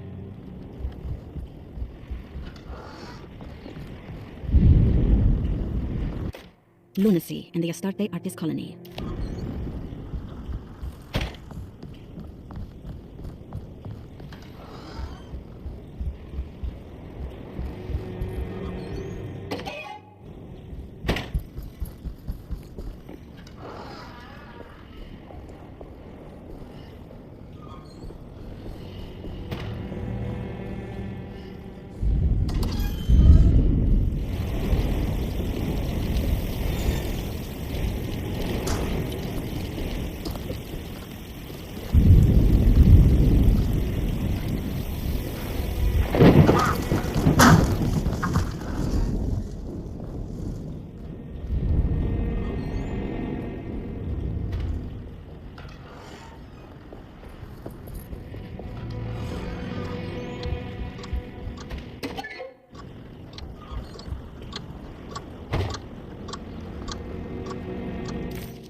There must be a spare key to Dr. Gray's office in here somewhere.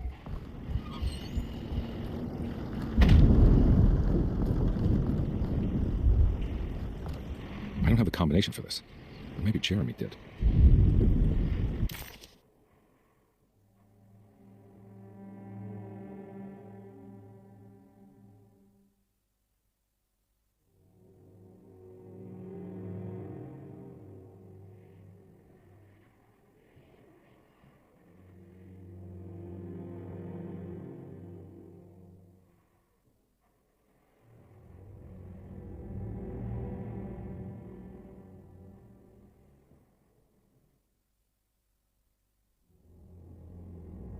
All right, time to get Jeremy out of that contract so we can get the hell out of here. Something tells me I'm gonna have to put my talisman to use.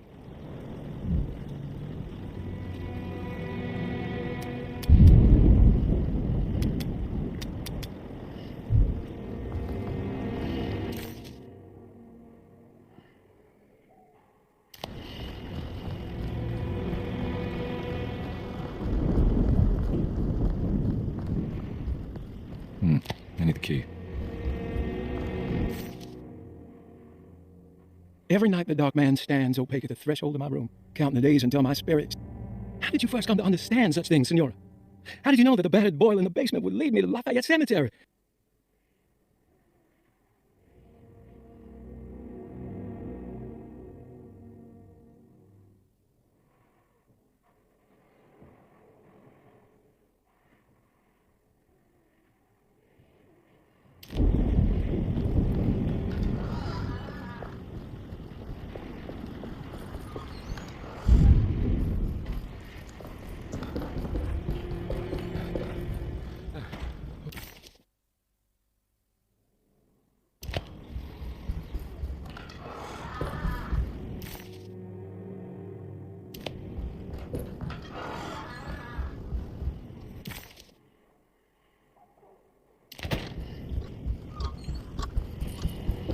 I don't want to run into the orderlies right now. Not sure I can trust them.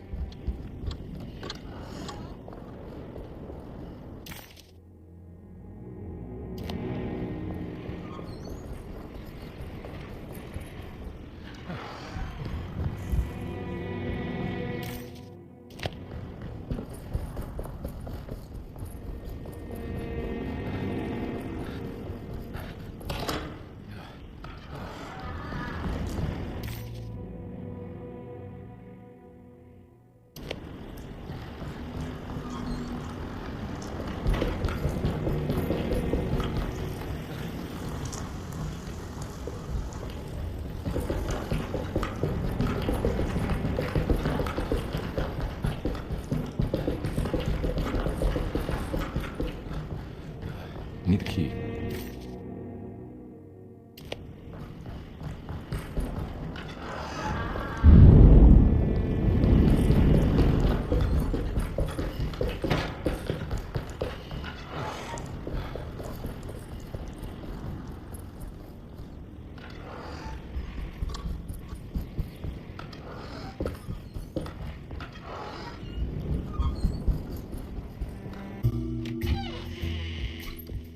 Detective Conby, good to see you again. Solved the case yet?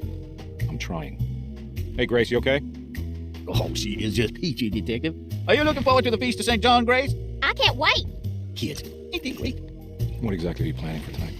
Oh, not much. We eat, we drink, we pay tribute to the wishing tree in the conservatory. The usual. Then why all the excitement? There is just something about tonight, something that's different. I think we all feel it. Besides, we got ourselves some new words for the prayer thanks to your buddy Jeremy. She'll come and turn the world inside out, and things will begin again. That sounds strangely threatening. You should come. Oh, God damn it, Grace. Stay put for once.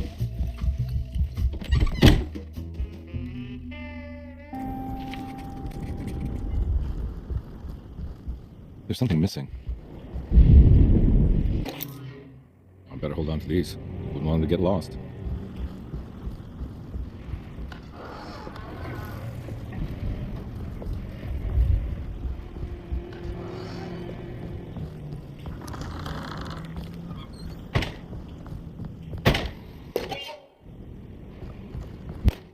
Jeremy knew that the only one who could help him now was the guest in room number 3. The room seemed to have been empty for so long, but that wasn't allowed to be true.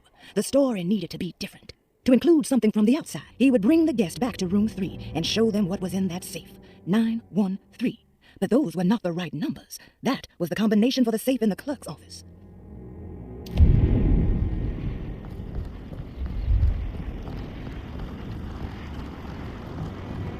McCarthy was a deadbeat. His mere presence annoyed Conby. It was like watching the worst version of himself mock him by simply being worthless. While Conby enjoyed watching the child outplay the drunkard, there was something terrifyingly familiar about Reese. It was taunting him, like he was supposed to remember, but couldn't.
Jeremy knew that the only one who could help him now was the guest in room number 3. The room seemed to have been empty for so long, but that wasn't allowed to be true. The story needed to be different. To include something from the outside, he would bring the guest back to room 3 and show them what was in that safe. 913. But those were not the right numbers. That was the combination for the safe in the clerk's office.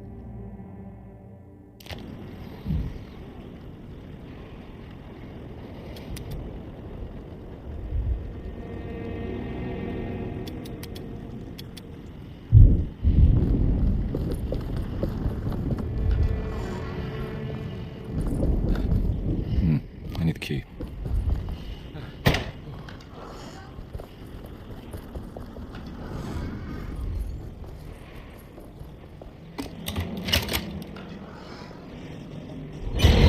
No.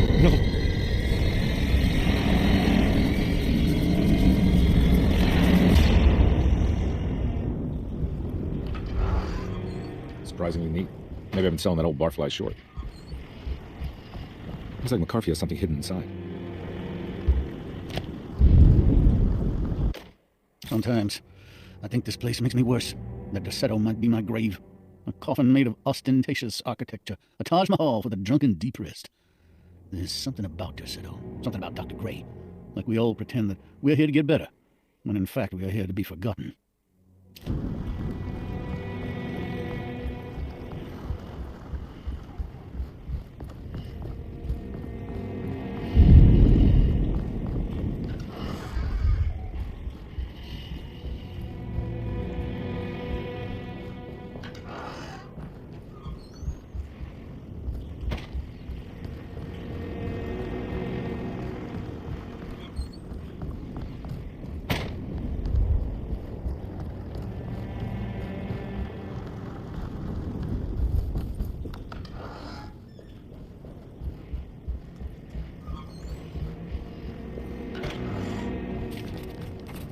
This is my room. I belong here.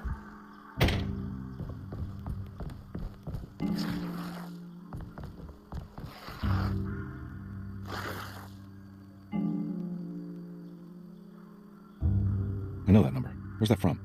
I did this. I wrote that.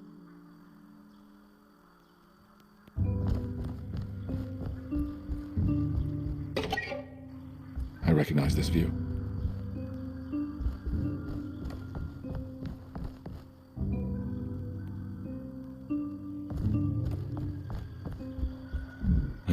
determination. I carry it with me.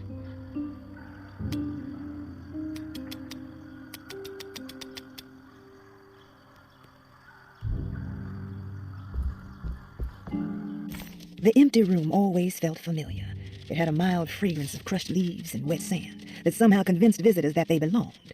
It wasn't real, of course, but it was more real than many other things you could find.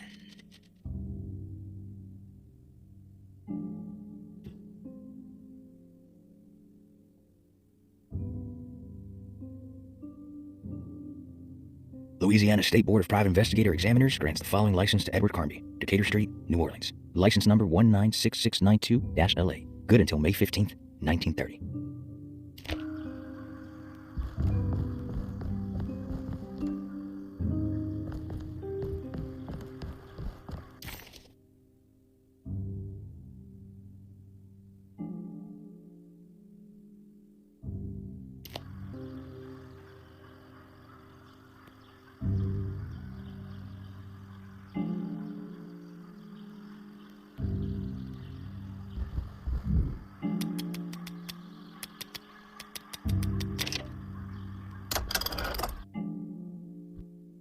Detective, I have made many discoveries in my case. The child we want is safe, thanks to good people like me and you.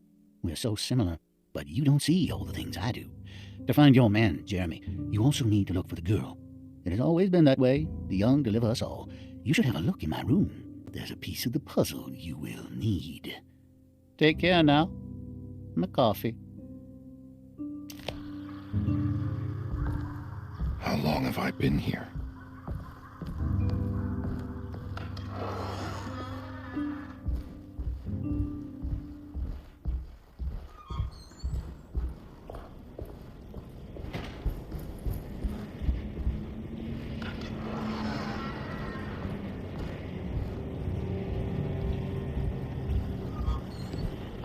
Looks like McCarthy has something hidden inside.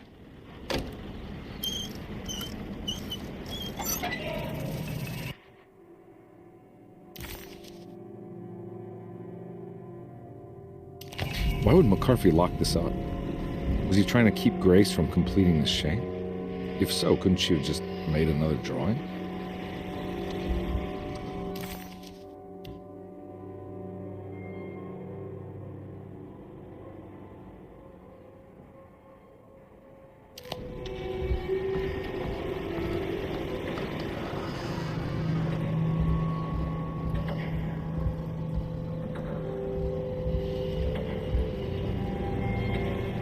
What the hell happened in here?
looks familiar. How am I back at the office? Jeremy's never been here.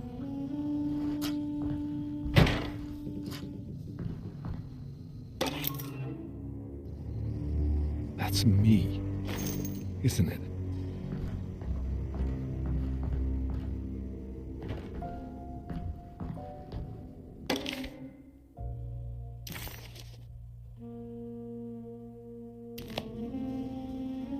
How long had it been since I drowned myself in drink and depression? It had all felt so peaceful, slipping away into oblivion. A welcoming, dark voice wrapped around my mind like a heavy blanket. It turned off suddenly as I woke up from the sound of my office door closing shut. A messenger had left a telegram from Mrs. Saunders. She had a lead on where to find her husband and her kidnapped daughter.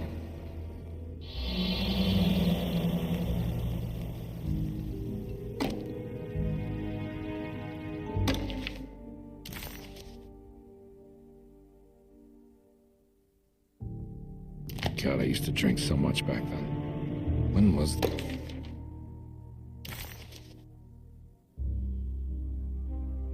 Exactly. What case was I working?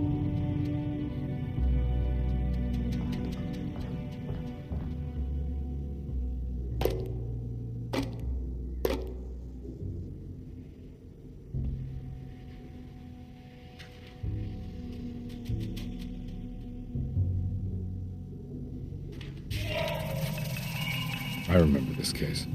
Some kid got taken by her father, headed out of state, but he had made a mistake by selling a painting that his wife actually cared about to a collector named Thornhill to fund his venture. That's how I tracked him down.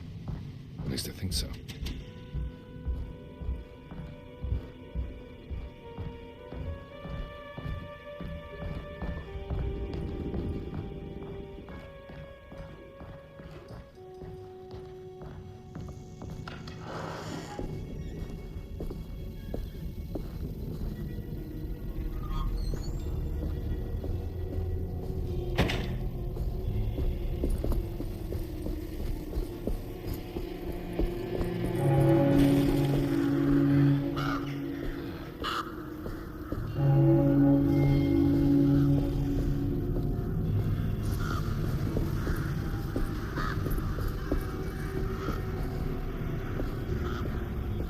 Thornhill wasn't a bad man, but he had principles keeping him from handing out information about his deals.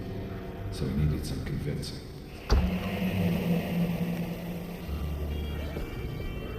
Well, every case can't be squeaky clean.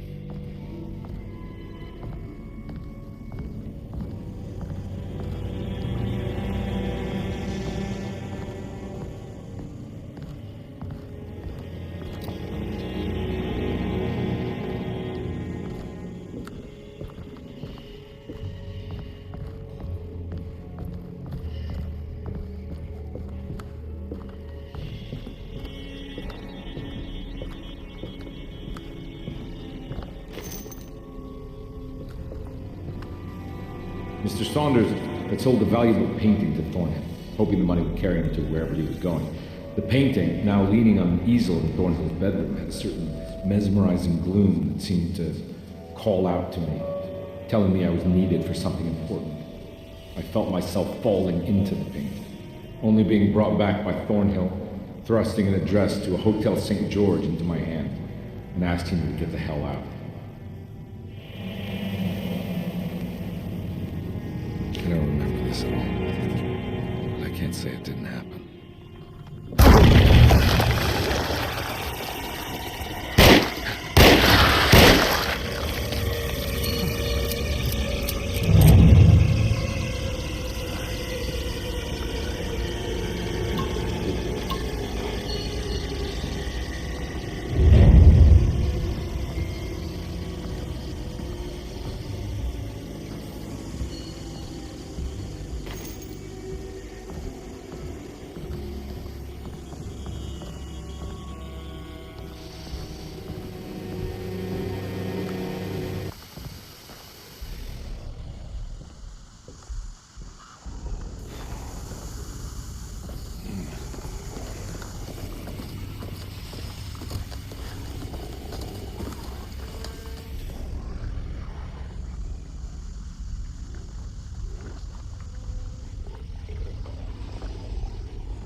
my way to the hotel, the Morgan gang caught up with me.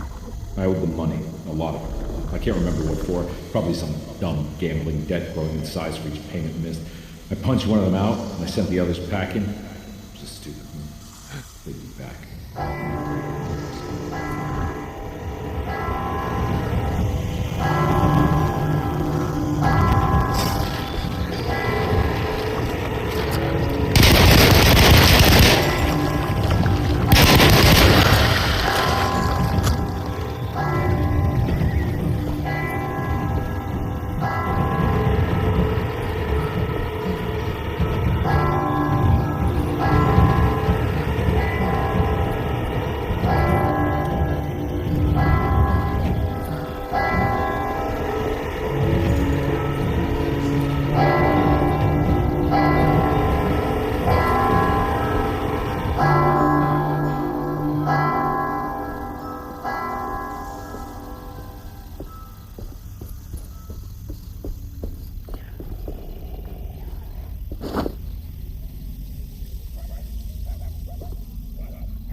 I found him. In the hotel ledger, I recognized the handwriting of the signature, Ted Stryker. It was him. I could feel it. It was the kidnapper I was hunting. I put on my knuckles and hurried up to his room.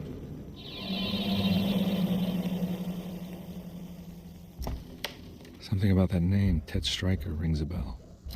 Feels vaguely familiar.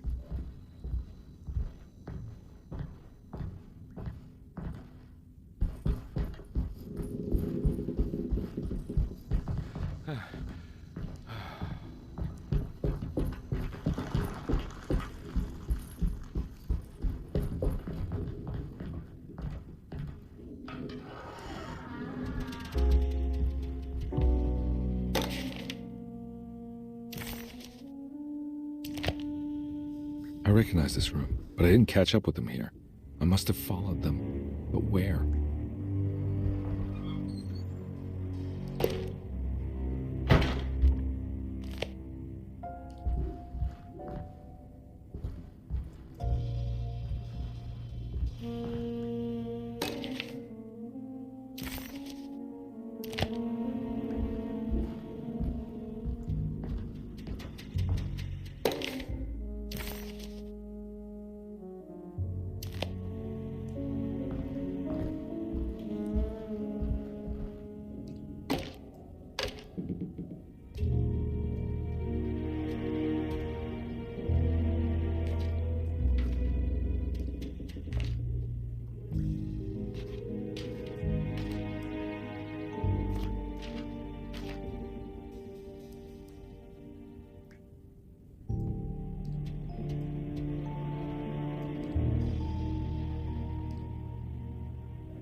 That's right, he was running away, ditching his old life and marriage in New Orleans to find something better in Tallahassee. And he took his daughter with him against the will of the mother. That's why she hired me. But I stopped him. I caught up with him at the Pearl River Bridge.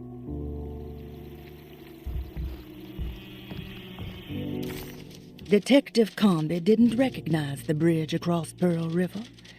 It was firmly obfuscated by trauma, events that had left Comby scarred for life.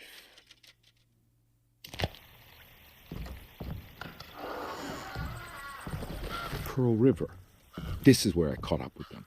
This is what the Dark Man wanted me to revisit. But I'm still not seeing it. What am I forgetting?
I can't believe I didn't recognize you.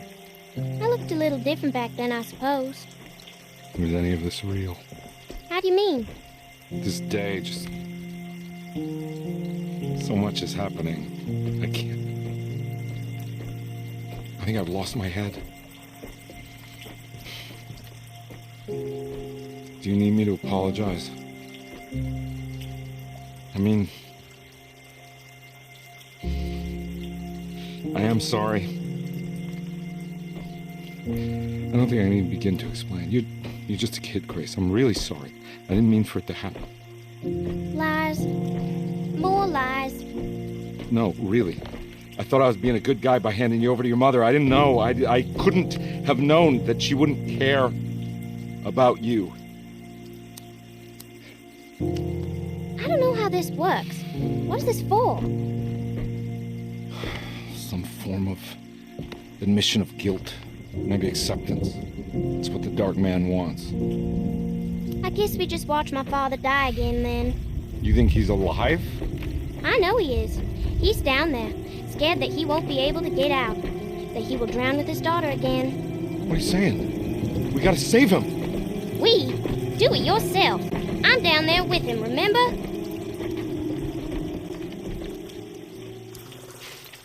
Can I really save them? This all happened so long ago. I have to find a way to get down there. I have to see it with my own eyes. There was a boat at the house where I entered. If I can raise the bridge, I should be able to get to the car.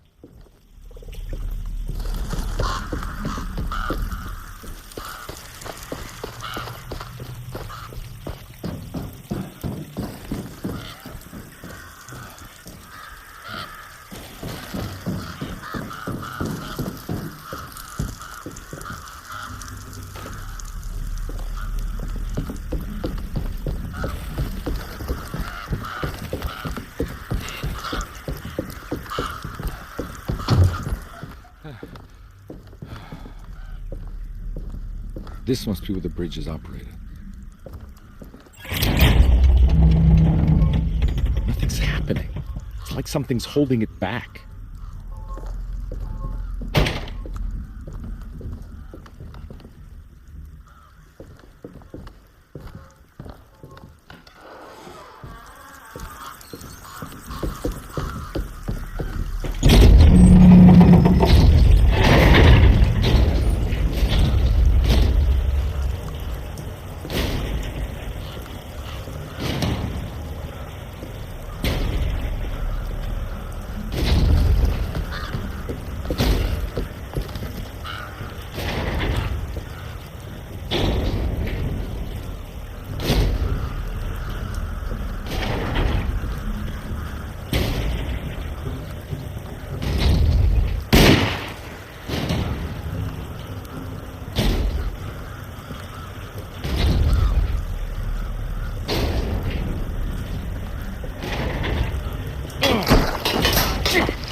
Here we go.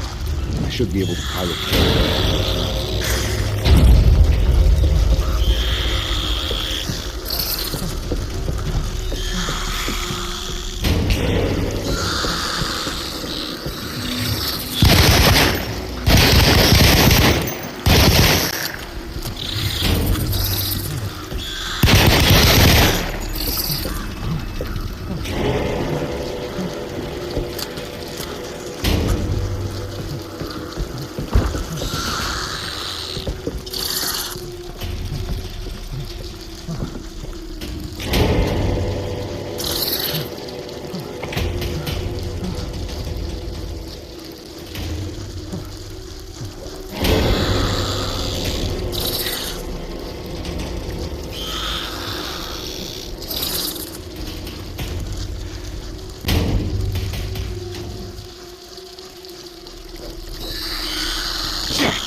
Conby had run their car off the bridge.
Are you okay? Don't leave me alone. What the hell have you been doing? What's going on here? Look at this mess! I'm sorry, Mrs. Thompson. Don't make me kick you out of this house. Now get out!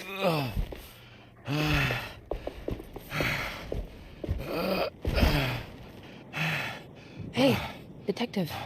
Mr. Carnby. I'm really worried about you. I'm okay. I just need to catch my breath for a moment. This place? There are some very disturbed figures around here. And I don't think it's just the patients. I've been reading some things about how Derceto has a deranging effect on people. I think it might explain things. What?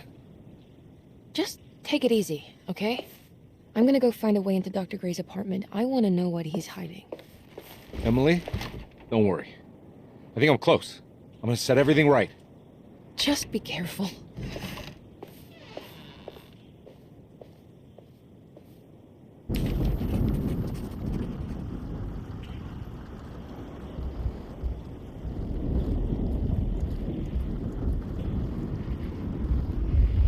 I'm not going in there. She's clearly had enough of me.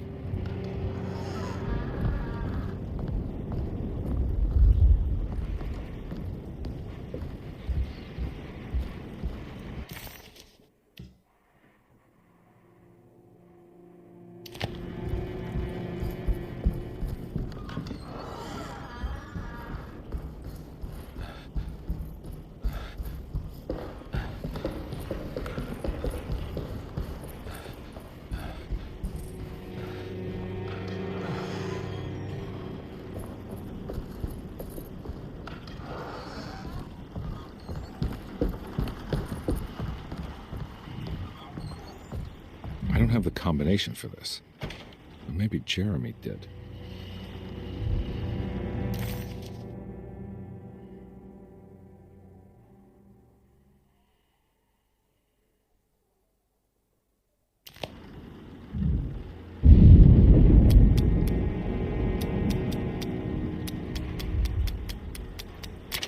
It worked.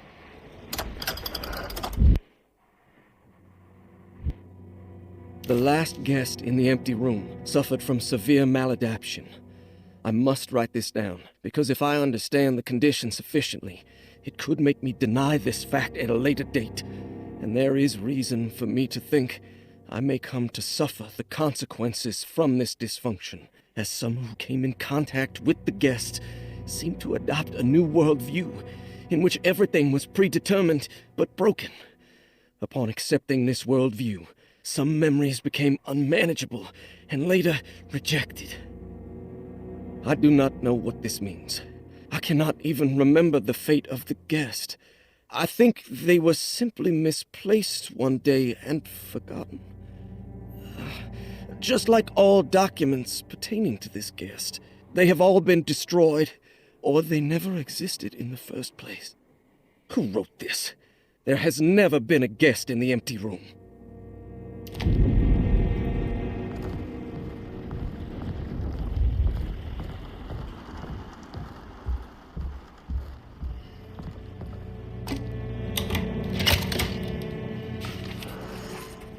Dr. Gray's office, all to myself. Let's see if we can figure this guy out. I have finished tidying up Miss Beauregard's belongings. I will leave it to you to contact her agent and have them collect her things. I found one of Grace's drawings she might want back, along with this key in her room, which I believe you've been looking for. Mrs. Thompson.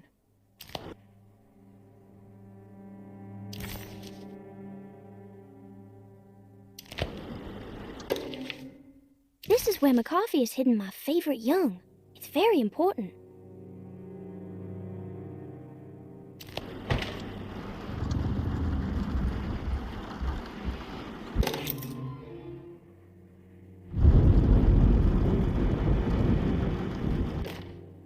Dearest Dr. Manzetti, I find myself in a losing battle with my patient.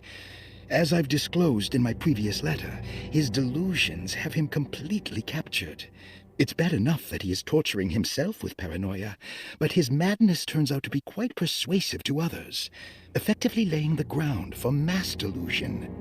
I am writing to you in hope that you can give me some guidance. Beyond my ambition to avoid devastating surgery on my patient, I have grown worried about my own defenses. The words of my patient are deranged, yet they often resonate with something primitive within me. I have tried photographing his brain with X-rays. It was surprisingly difficult to get good results. Dark blotches on the plates kept obscuring all details. My patient looked at the bad plates and cried out in terror.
There's something missing.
I need the key.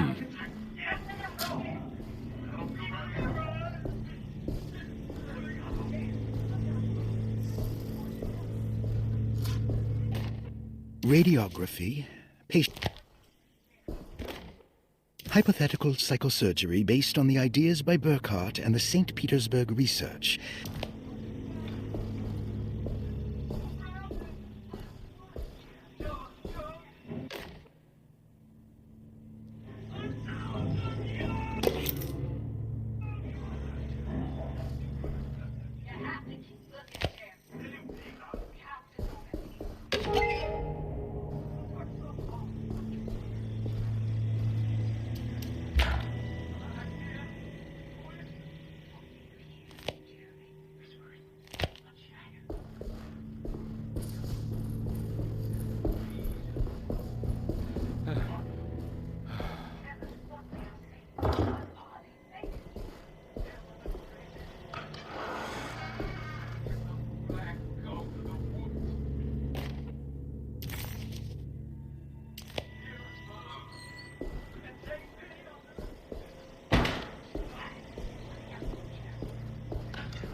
mind if I do.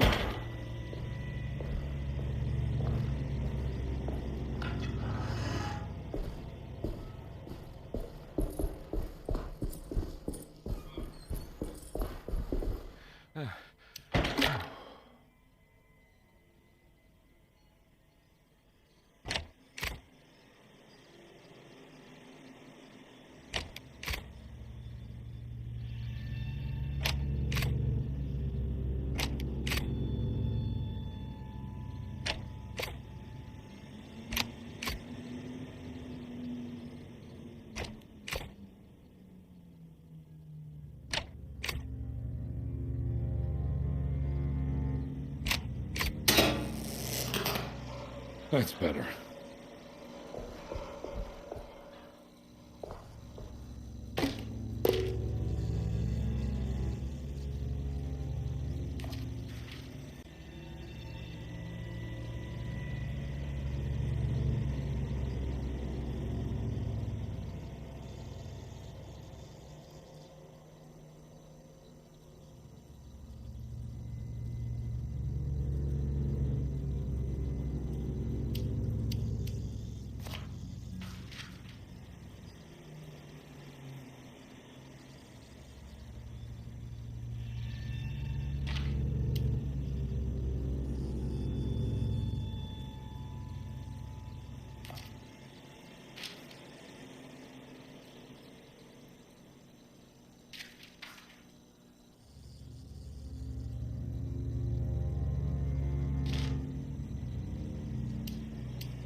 Why does this keep happening? What am I supposed to do?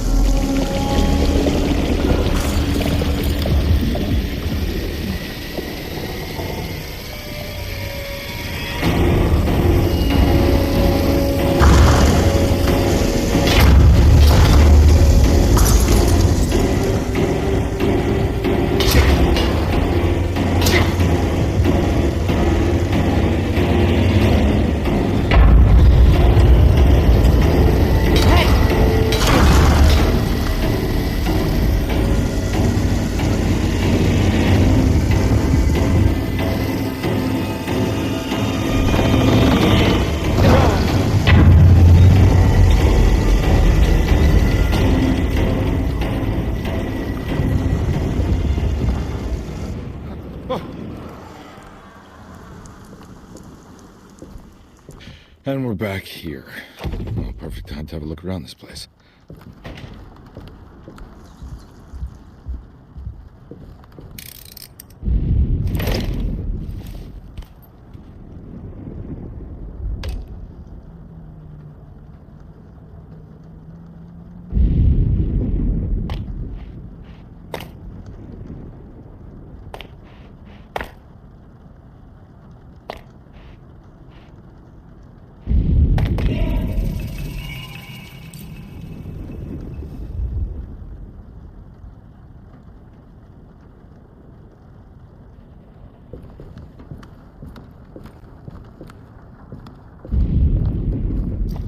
What is that?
This is where Jeremy's hiding, right? Hello? Is anyone there? Jeremy? I need help! Wait! Can you hear me? I'm stuck in the mud and the fire is taking Jeremy, me. where are you? The motor is dead. I can't do anything more. Hang on, Jeremy. I'll figure something out. I'll get the boat running.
The boat's wedged itself right into the bayou.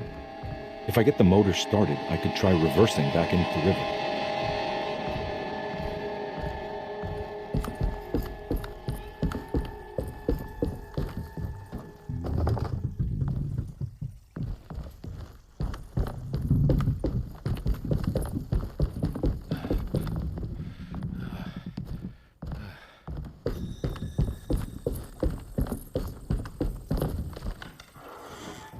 Jeremy, where are you?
Jeremy was calling out for help, but Comby couldn't figure out where the voice was coming from.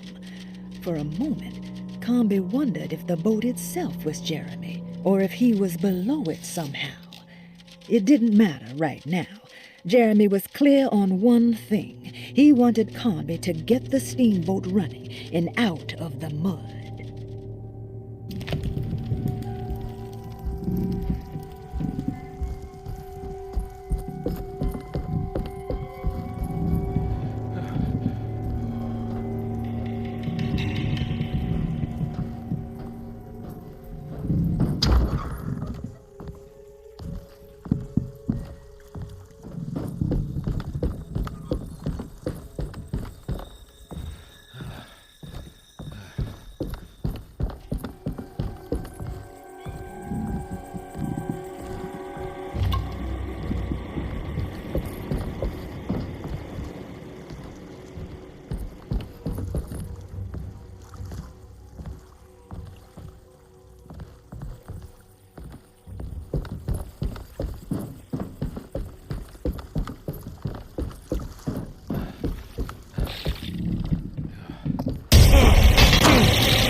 It's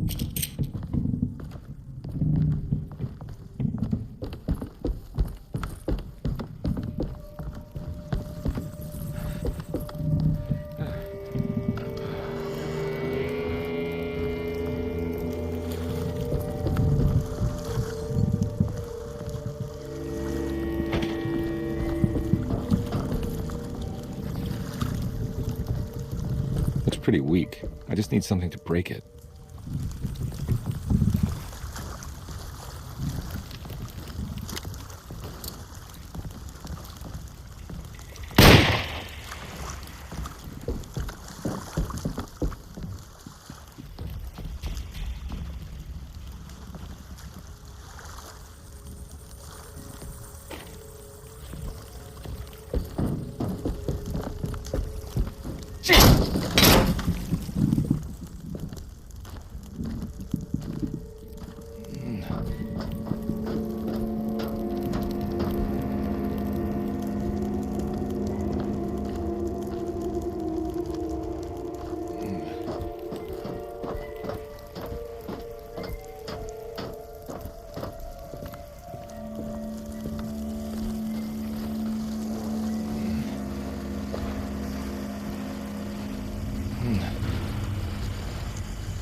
This definitely needs fuel.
you ready to tell me what happened in the attic? I put a rope around my neck, and then I strangled all life from my body. Are you under the impression? Yes. No. I was supposed to die. What does that mean? That you were supposed to die. I'm the catalyst. I had to die to make the story end. What story? What are you referring to, Jerry? 30 years ago, Frederic needed me to die. You're not making any sense, Jeremy. Come back. Find your focus. Hey! I cheated everyone. I didn't play my part. Hey! I escaped my doom. My destiny. Again, find your focus. Hey, I'm right here. What the hell is going on? Everything is wrong. Nothing is in place. I'm right here! Calm down, Mr. Conby. What do you want? Were you not talking to Jeremy right now? I haven't seen Jeremy all day. Are you all right, Detective? No. Actually, I don't think so. Well, maybe. I'm gonna go look for Jeremy. Good. Let me know if you find him.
Detective, am I glad to see you. Lock the door, will you?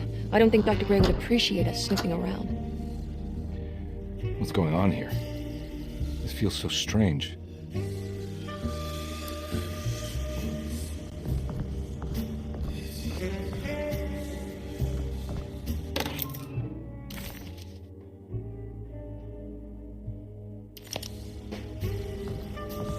There's a book missing. What did you do? I was just rearranging the books. Oh, come on, let's check it out.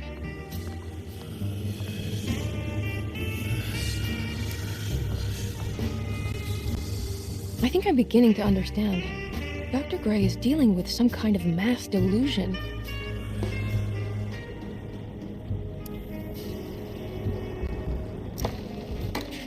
Good to finally meet you, Mr. Hartwood. That mark on the floor looks like talisman positions, but from which direction should I look at it?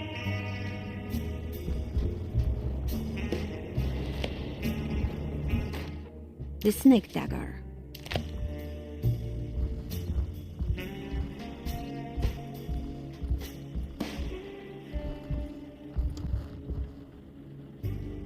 What were you saying about mass delusion? Derceto seems to have a deranging effect on people living close by. It has a history of creating cults devoted to some nature goddess.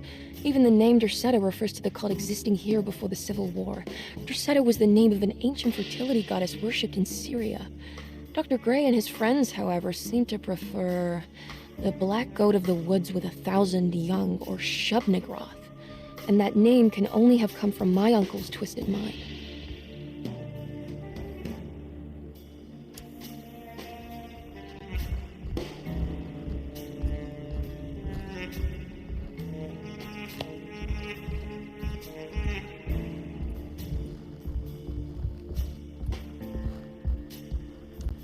You think all of them are in this cult business? Even Jeremy? I'm not sure any of them have a choice at this point. We just need to find a way to stop all of this.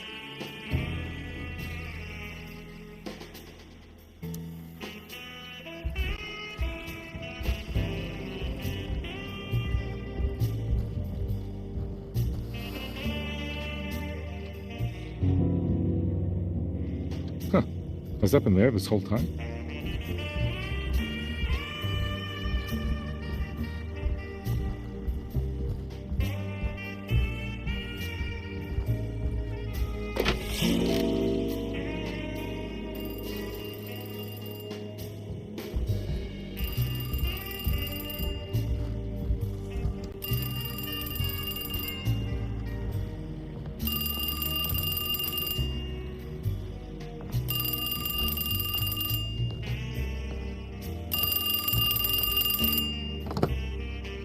Hello? Detective Conby? Who is this? Jeremy? Jeremy is with the Dark Man. You can't save him. Well, I've done everything he wanted so far, and there's just one more thing on the list. I expect him to keep his promise and return Jeremy unharmed. Get out, Detective. While you still can.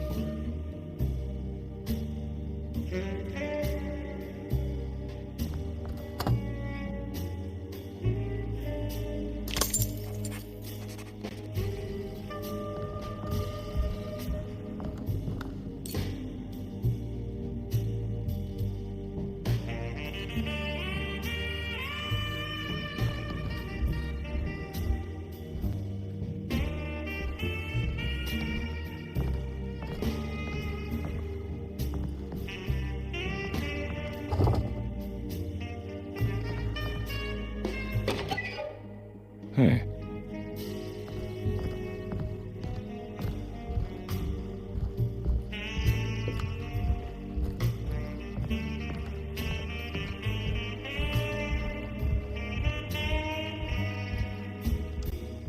I've been so busy trying to free your uncle from the promise he made to the Dark Man, I guess I kind of just let everything else go.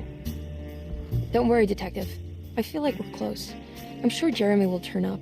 If he is part of the cult, he wouldn't want to miss the Feast of St. John. I just need enough information to make him see the truth. I hope you're right, but I doubt he'll show up. Not as long as the Dark Man's got him hiding.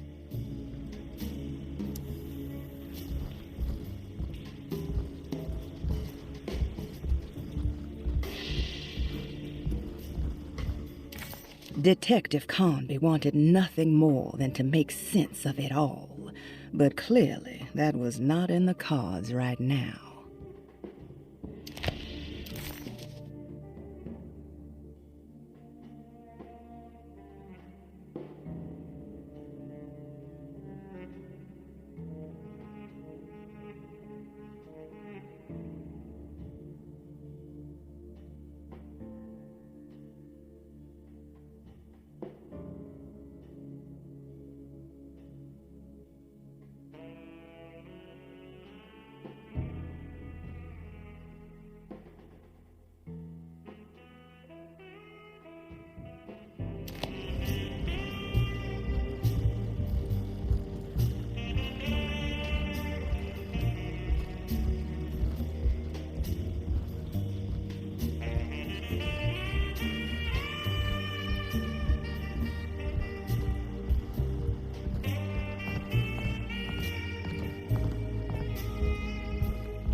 You okay?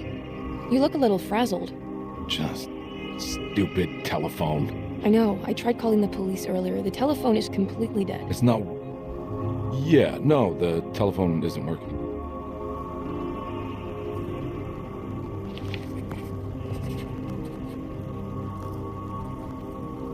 Detective Comby was worried, Emily could tell, that she could see the madness written on his face. But what if he was the only one seeing the truth? Could that still be the case? If only he could find evidence that would make her understand that he had seen beyond the veil, or at least something that would show her he was worth the money she was paying him.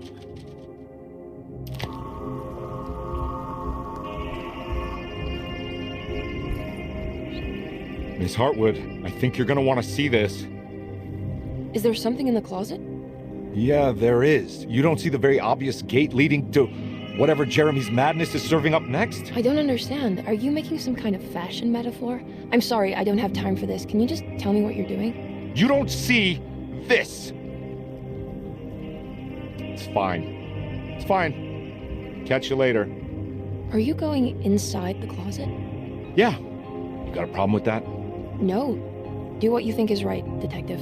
Sorry, I didn't mean to. Goodbye, Miss Hartwood.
Hey, you! What are you doing here? What is this place?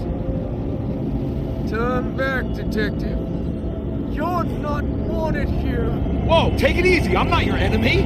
Oh, you're wrong, Detective. You're wrong.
I figured you wouldn't want your stars aligned, Jeremy, or maybe that is what you need to temper that mania of yours.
Everything! Aren't you happy? Stupid charlatan! What more do you want from me? You want me to lose my mind? Oh, my lord! Doctor! Let's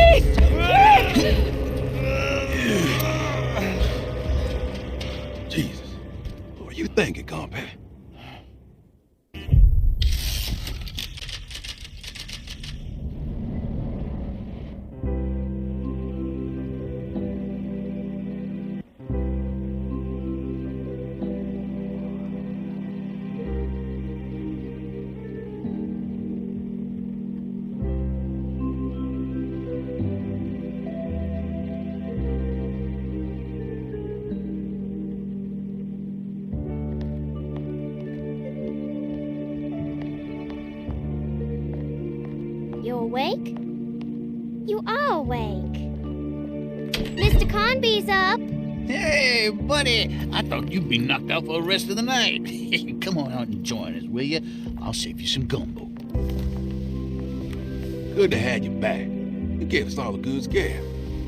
What happened? You had a psychological breakdown. Sorry for manhandling you, but you were being violent.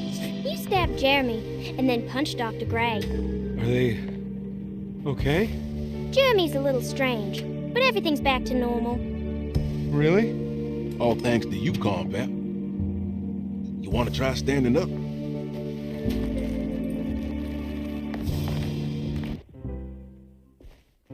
Well, if it isn't the hero of the day. How are you feeling, Detective? Never better. How about you two? Hey, Jeremy, I didn't do too much damage, did I? Things are fine. Very quiet. What's up with him? Painkillers? No. You see, despite you having the finesse of a one-eyed butcher, you managed to lobotomize dear Jeremy. I did what? It's actually quite impressive. It's not like I hadn't considered it myself. I just wish Jeremy could have been helped without reducing his personality to that of an oyster. But he's gonna live. Of course. As long as someone keeps feeding him, he'll outlive the best of us.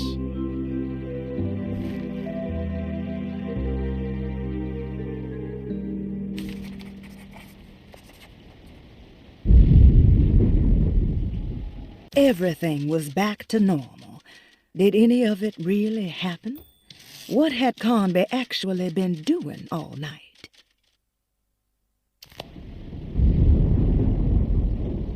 Does Emily know about Jeremy's condition? Yes.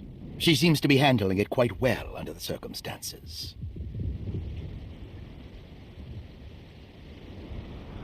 Does she still want to take Jeremy away from Derceto?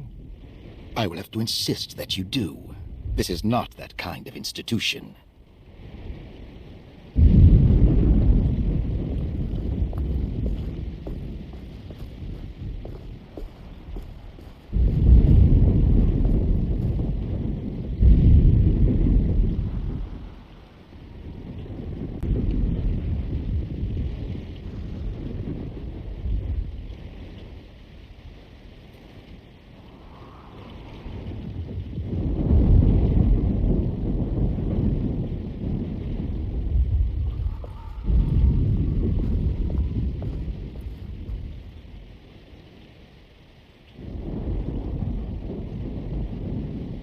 Everyone knows what to do?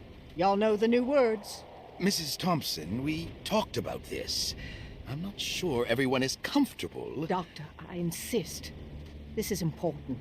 We've waited for so long, Doctor. Let's just go with the old song. Not every change is an improvement. Boss, good or bad, you need to move forward. All in, Doc.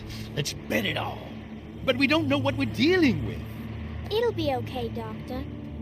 Better even.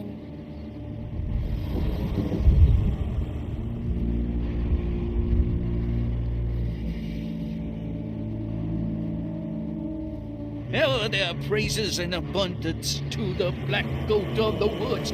Hear us, brother. Take pity on us. Take pity on us.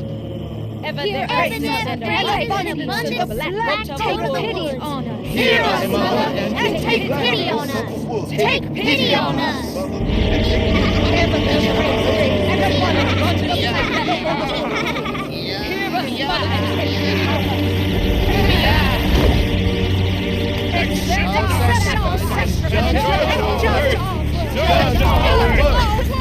and take pity on us. Stop! Are you crazy? Grace, stop! Stop!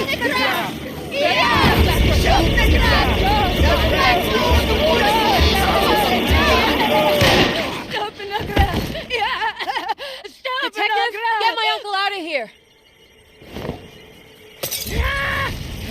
Jeremy, come with me! Get over here! Jeremy, come with me! Jeremy, come here! No! There has to be a sacrifice! No!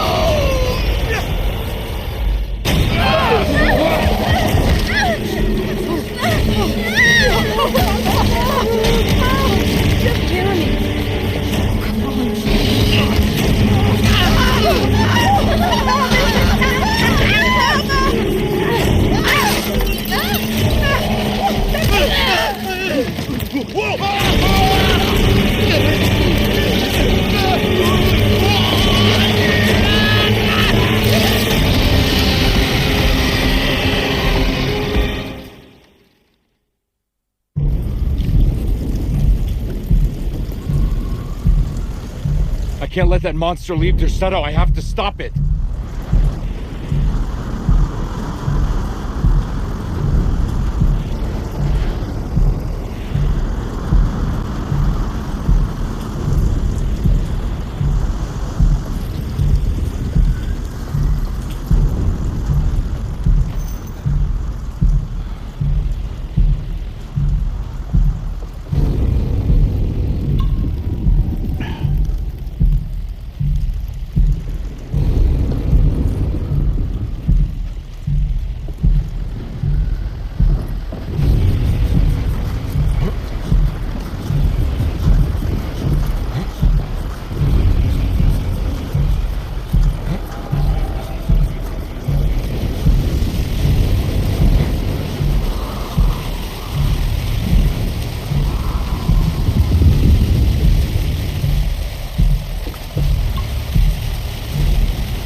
I'm all out of bullets.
Detective! Oh, what the hell was that?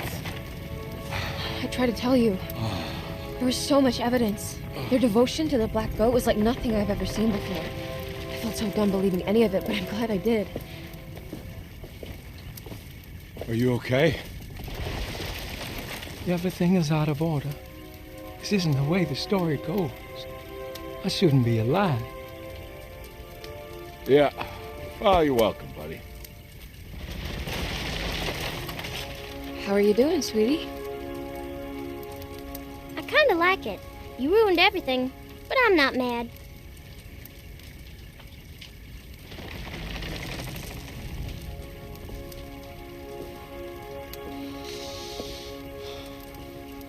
All right, you ready to head back to New Orleans? Come on, Jeremy. We're leaving. Can I come? I thought you said you didn't need saving. Don't leave her. She's important. Of course we're taking her with us.